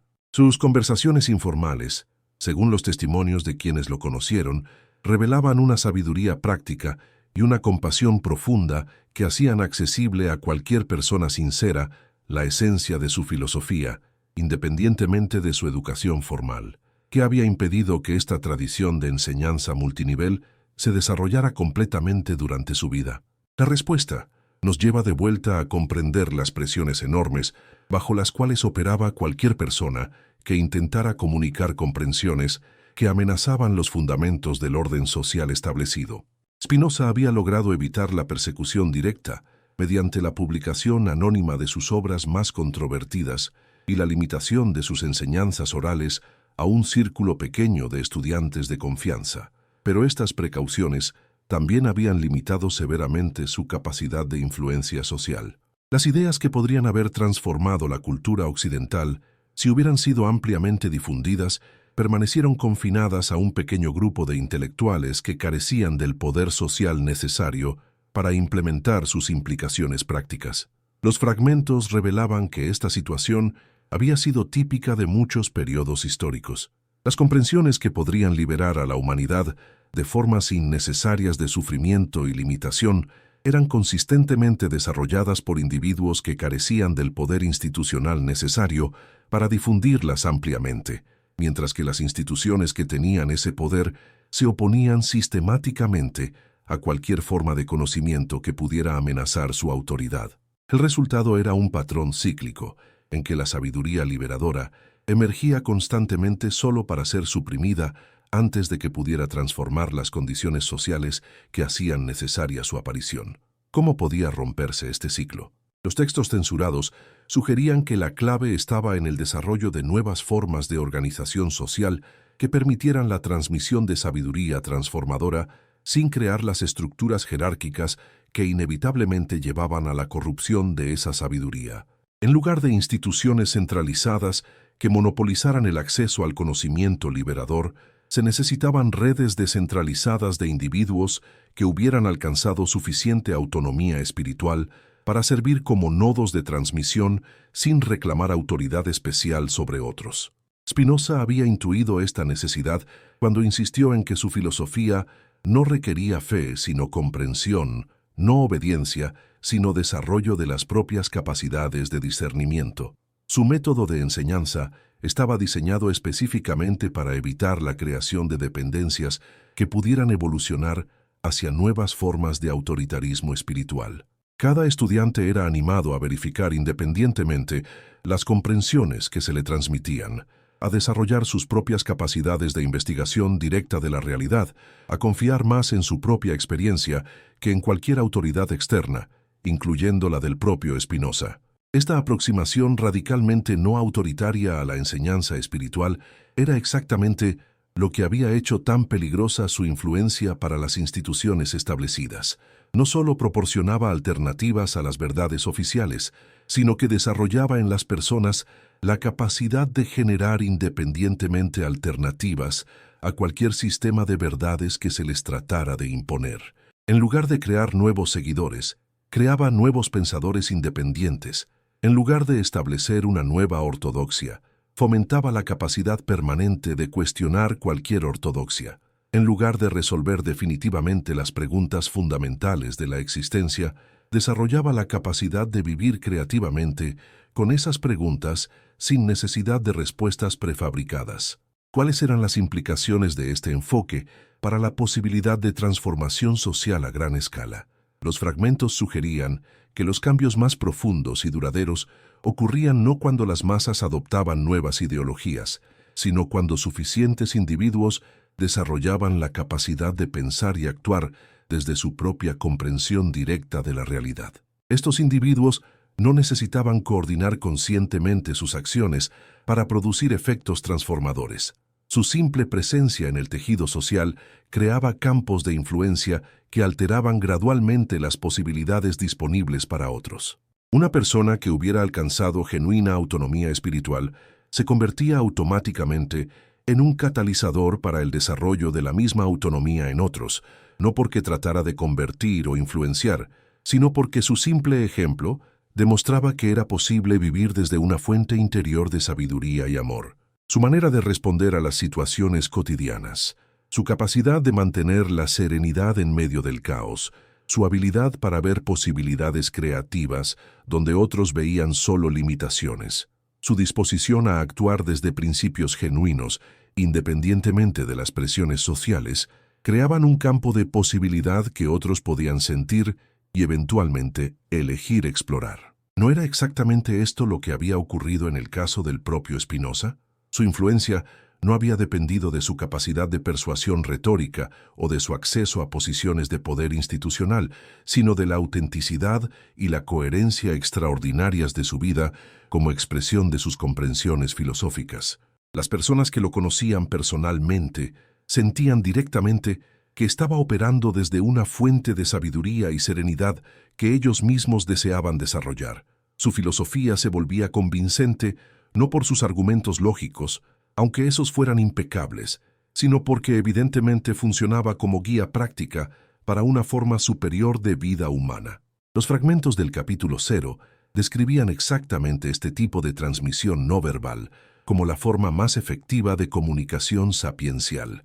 Las comprensiones más profundas no podían ser transferidas mediante palabras, sino solo reconocidas por resonancia directa entre conciencias que habían alcanzado niveles similares de desarrollo. La función de las palabras, los conceptos Los sistemas filosóficos no era transmitir la sabiduría misma, sino crear las condiciones en que esa transmisión directa se volvía posible. Esta comprensión revolucionaba completamente la pregunta sobre cómo difundir las ideas liberadoras de Spinoza más ampliamente. No se trataba de encontrar mejores maneras de argumentar por sus conclusiones o de simplificar su vocabulario técnico para hacerlo más accesible, aunque esas actividades pudieran tener valor preparatorio. Se trataba de desarrollar en uno mismo el nivel de comprensión y realización que Spinoza había alcanzado, de manera que la simple presencia de esa realización creara las condiciones en que otros pudieran reconocer y desarrollar sus propias capacidades latentes para la misma comprensión. Pero ¿cómo podía lograrse este desarrollo sin la guía directa de alguien que ya lo hubiera completado? Aquí residía el genio particular de la aproximación espinosista. Había diseñado su filosofía para funcionar como un maestro interno que podía guiar el desarrollo espiritual de cualquier persona suficientemente motivada para seguir sus indicaciones. La ética no era simplemente una descripción de la realidad, sino un programa de entrenamiento que, si se seguía rigurosamente, producía en el practicante las mismas comprensiones que habían surgido en su autor.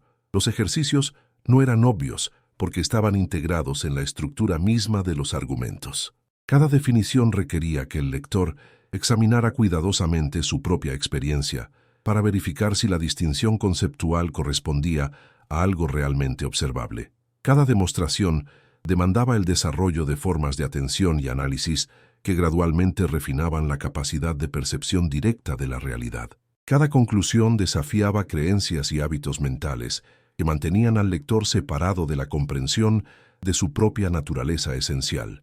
El proceso era lento y a menudo difícil porque requería la disolución gradual de patrones de pensamiento y percepción que habían sido reforzados durante toda una vida de condicionamiento dualista. Pero era también extraordinariamente efectivo para quienes tenían la paciencia y la persistencia necesarias para completarlo. Al final del proceso, el lector no había simplemente adquirido nuevos conocimientos sobre la realidad, había transformado fundamentalmente su manera de experimentar esa realidad, desarrollando la capacidad de percibir directamente la unidad esencial que los argumentos filosóficos habían descrito conceptualmente. ¿Cuántas personas a lo largo de los siglos habían completado exitosamente este proceso de autotransformación guiada por la ética de Spinoza? Los fragmentos sugerían que el número era pequeño pero significativo, y que cada persona que lo había completado se había convertido a su vez en un nodo de transmisión para otros. La influencia de Spinoza no había dependido del número de personas que habían leído sus libros, sino del nivel de realización alcanzado por aquellas que habían utilizado sus libros como guías prácticas para el desarrollo espiritual. Esta tradición oculta de realización espinosista había sobrevivido durante siglos, transmitiéndose no a través de instituciones organizadas, sino mediante encuentros personales entre individuos que habían reconocido en otros la misma comprensión que ellos mismos habían desarrollado. Cada generación había producido algunas personas que habían redescubierto independientemente las verdades centrales del espinosismo, ya sea a través del estudio directo de sus obras o mediante investigación independiente que los había llevado a conclusiones similares. ¿Cómo reconocer a estas personas en el mundo contemporáneo? Los fragmentos sugerían que se caracterizaban por una combinación específica de cualidades: claridad intelectual sin arrogancia, serenidad emocional sin indiferencia, compasión activa sin sentimentalismo, creatividad práctica sin egotismo, autonomía espiritual sin aislamiento social. Operaban desde una fuente interior de sabiduría que las hacía extraordinariamente efectivas en cualquier campo de actividad que eligieran, pero sin la necesidad compulsiva de reconocimiento o control que caracterizaba a las personalidades que operaban desde la inseguridad del ego separado. Muchas de estas personas nunca habían leído a Spinoza o incluso oído hablar de él, pero su manera de vivir expresaba espontáneamente los mismos principios que él había formulado filosóficamente. Habían llegado independientemente a la comprensión de que eran expresiones particulares de una creatividad cósmica infinita, y esta comprensión informaba todas sus acciones y relaciones. No necesitaban proclamar esta comprensión verbalmente. Se manifestaba naturalmente en su capacidad de responder a las situaciones desde la sabiduría en lugar del miedo, desde el amor en lugar de la necesidad, desde la creatividad en lugar de la reactividad mecánica. La presencia de estas personas en el mundo contemporáneo sugería que las condiciones estaban madurando para una recovery más amplia de la sabiduría que había sido censurada en el capítulo 0. Las estructuras autoritarias que habían mantenido a la humanidad en dependencia espiritual durante milenios estaban perdiendo gradualmente su efectividad conforme más y más individuos desarrollaban la capacidad de acceso directo a la fuente interior de sabiduría y amor. El monopolio institucional sobre la interpretación de la realidad se estaba desmoronando, no debido a ataques externos, sino debido a la disponibilidad creciente de alternativas que funcionaban mejor para las necesidades auténticas de los seres humanos que buscaban comprensión y realización genuinas. Pero ¿qué obstáculos impedían que este proceso de liberación espiritual se acelerara hacia una transformación social completa? Los textos censurados identificaban el problema principal como la tendencia de las personas que comenzaban a despertar a buscar nuevas formas de autoridad externa en lugar de desarrollar la confianza en su propia capacidad de discernimiento. Incluso cuando reconocían la limitación de las instituciones tradicionales, frecuentemente buscaban nuevos maestros, nuevos sistemas, nuevas comunidades que pudieran proporcionarles las certezas que habían perdido al cuestionar las verdades heredadas. Esta búsqueda de certezas externas era comprensible pero contraproducente, porque perpetuaba exactamente la dependencia espiritual que necesitaba ser trascendida para alcanzar la madurez auténtica. La verdadera liberación no consistía en encontrar mejores autoridades, sino en desarrollar la capacidad de vivir creativamente con la incertidumbre, guiado por principios internos que emergían del contacto directo con la realidad, en lugar de seguir reglas impuestas desde afuera. Spinoza había comprendido profundamente esta dinámica cuando insistió en que su filosofía no debía ser creída sino verificada, no memorizada sino investigada, no seguida sino utilizada como punto de partida para exploraciones independientes. Su mayor contribución no eran las respuestas específicas que había desarrollado para preguntas filosóficas particulares, sino el método de investigación que había creado y la demostración de que ese método podía conducir a cualquier persona suficientemente persistente hacia la comprensión directa de su propia naturaleza esencial y su lugar en el cosmos. ¿Cómo podía esta comprensión metodológica ser transmitida más efectivamente en condiciones contemporáneas? Los fragmentos sugerían que las condiciones actuales eran más favorables que cualquier período anterior en la historia para la difusión amplia de formas de sabiduría que habían estado previamente confinadas a pequeños grupos de iniciados. Las tecnologías de comunicación permitían el intercambio de ideas entre individuos que estaban geográficamente separados, pero que compartían intereses y comprensiones similares. El acceso democratizado a la información hacía posible que cualquier persona investigara independientemente preguntas que anteriormente requerían acceso a bibliotecas especializadas o maestros autorizados. La diversidad cultural creciente exponía a más y más personas a alternativas a las verdades oficiales de sus propias tradiciones. Pero estas mismas condiciones también creaban nuevos desafíos y peligros.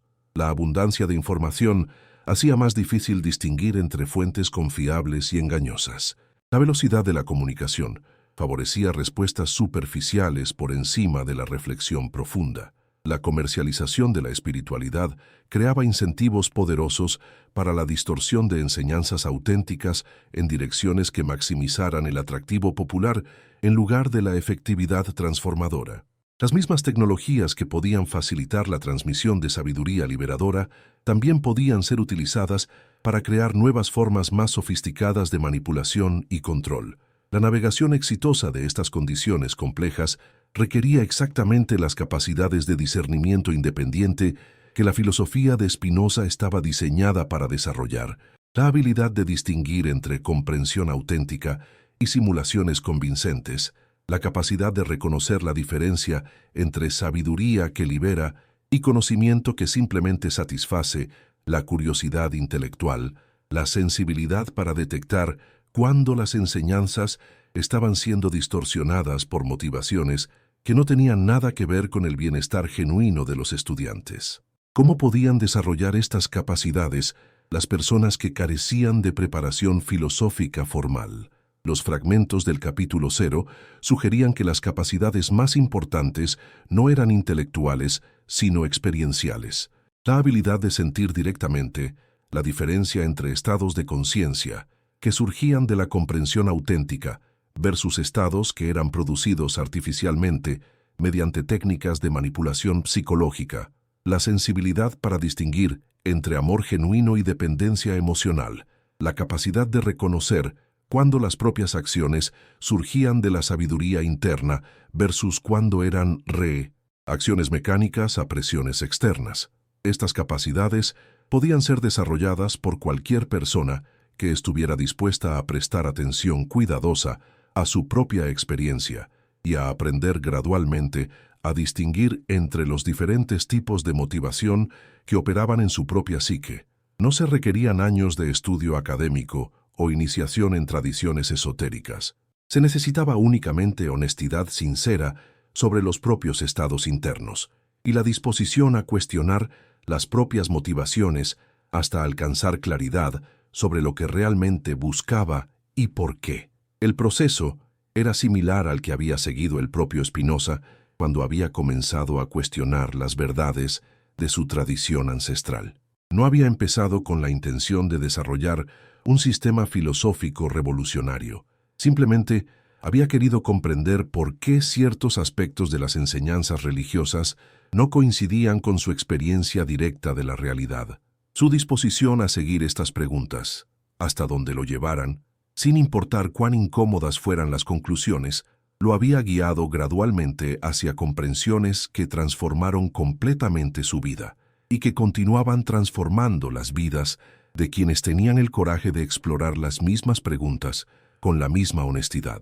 ¿Qué preguntas específicas podían servir como puntos de partida para este tipo de investigación transformadora? Los textos censurados sugerían que las más efectivas eran aquellas que desafiaban directamente las separaciones dualistas que mantenían a las personas desconectadas de su propia naturaleza esencial. ¿Quién o qué es el que está experimentando este momento presente? ¿Dónde termina yo y comienza el mundo? ¿Qué es lo que permanece constante a través de todos los cambios de la experiencia? ¿Cuál es la fuente de la capacidad de ser consciente? ¿Por qué existe algo en lugar de nada? Estas preguntas no podían ser respondidas satisfactoriamente mediante conceptos heredados de otras personas, sino solo a través de investigación directa que llevaba gradualmente al investigador más allá de las categorías dualistas convencionales hacia el reconocimiento experiencial de la unidad fundamental de toda la realidad. El proceso no era meramente intelectual, sino profundamente transformador, porque cada paso hacia la comprensión auténtica disolvía aspectos de la identidad separada que habían sido fuente de sufrimiento y limitación. Esta disolución no era pérdida sino liberación. Liberación de la necesidad compulsiva de defender una autoimagen artificial. Liberación de la ansiedad que surge de sentirse separado de la fuente de la existencia. Liberación de las limitaciones que resultan de identificarse exclusivamente con el cuerpo y la personalidad temporal. Lo que emergía de este proceso de liberación no era vacío sino plenitud. La plenitud que surge del reconocimiento de la identidad esencial con la creatividad infinita que se expresa como toda la realidad. La plenitud que resulta de comprender que nunca se había estado realmente separado de todo lo que se había buscado fuera de uno mismo. ¿Cómo podía verificarse que estas comprensiones eran auténticas y no simplemente autoengaños consoladores? Los fragmentos identificaban criterios específicos que distinguían la comprensión genuina de sus simulaciones. La comprensión auténtica producía creciente capacidad de amor desinteresado, serenidad que no dependía de circunstancias externas, creatividad práctica que beneficiaba tanto al individuo como a su comunidad, y humildad que surgía del reconocimiento de la naturaleza infinita de la realidad. Las simulaciones, por el contrario, tendían a producir arrogancia espiritual, dependencia de estados especiales de conciencia, aislamiento de las responsabilidades prácticas de la vida y la necesidad de convencer a otros de la validez de las propias experiencias. Spinoza había sido extraordinariamente cuidadoso para distinguir entre la beatitud auténtica, que surgía del amor intelectual hacia Dios, y los estados alterados de conciencia que podían ser producidos artificialmente mediante diversas técnicas. Su descripción de la beatitud enfatizaba consistentemente que se manifestaba no como éxtasis temporal, sino como transformación permanente del carácter, no como experiencias extraordinarias, sino como extraordinaria capacidad de responder sabiamente a situaciones ordinarias, no como escape de la realidad, sino como participación más profunda en la creatividad que constituye la esencia de esa realidad. Esta insistencia en criterios prácticos para evaluar el desarrollo espiritual protegía a sus estudiantes de las formas de autoengaño que habían plagado muchas tradiciones místicas a lo largo de la historia. También aseguraba que el desarrollo de la comprensión espinosista fuera compatible con, y de hecho mejorara, la capacidad de funcionar efectivamente en el mundo cotidiano. La persona que había alcanzado genuina realización de su naturaleza esencial no se retiraba del mundo, sino que se involucraba más creativamente con él, porque comprendía que el mundo no era algo separado de sí misma, sino la arena en que su propia esencia infinita podía expresarse y desarrollarse. ¿Qué significaba todo esto para la posibilidad de recuperar completamente la sabiduría que había sido censurada en el capítulo 0? Los fragmentos sugerían que esa recuperación no sería un evento histórico único, sino un proceso continuo que ocurriría conforme más y más individuos desarrollaran la capacidad de acceso directo a la fuente de esa sabiduría. El capítulo 0 no era simplemente un texto perdido, sino un estado de conciencia accesible, el estado en que la mente humana reconoce su identidad esencial con la mente infinita, que se expresa como toda la realidad. Esta recovery no dependía de descubrimientos arqueológicos o desarrollos académicos, sino del despertar de suficientes individuos a su propia naturaleza divina esencial. Cada persona que alcanzara este despertar se convertiría automáticamente en un agente de transmisión de la sabiduría censurada, no porque tratara conscientemente de enseñar o influenciar a otros, sino porque su simple presencia en el mundo demostraría que era posible vivir desde una fuente interior de sabiduría y amor que trasciende todas las limitaciones que las autoridades tradicionales habían declarado insuperables. El futuro que los fragmentos vislumbraban no era una nueva religión organizada o un nuevo sistema filosófico que reemplazara a los antiguos, sino el florecimiento de una humanidad que había recuperado su capacidad natural de acceso directo a la verdad, la belleza y la bondad que constituyen la esencia de la realidad. Esta humanidad no necesitaría instituciones que mediaran su relación con lo sagrado, porque habría comprendido que lo sagrado es la naturaleza más íntima de su propio ser. No requeriría autoridades externas que interpretaran la realidad, porque habría desarrollado la capacidad de percibir directamente esa realidad sin distorsiones conceptuales. ¿Era esta visión una utopía irrealizable o una posibilidad práctica que podía comenzar a manifestarse inmediatamente?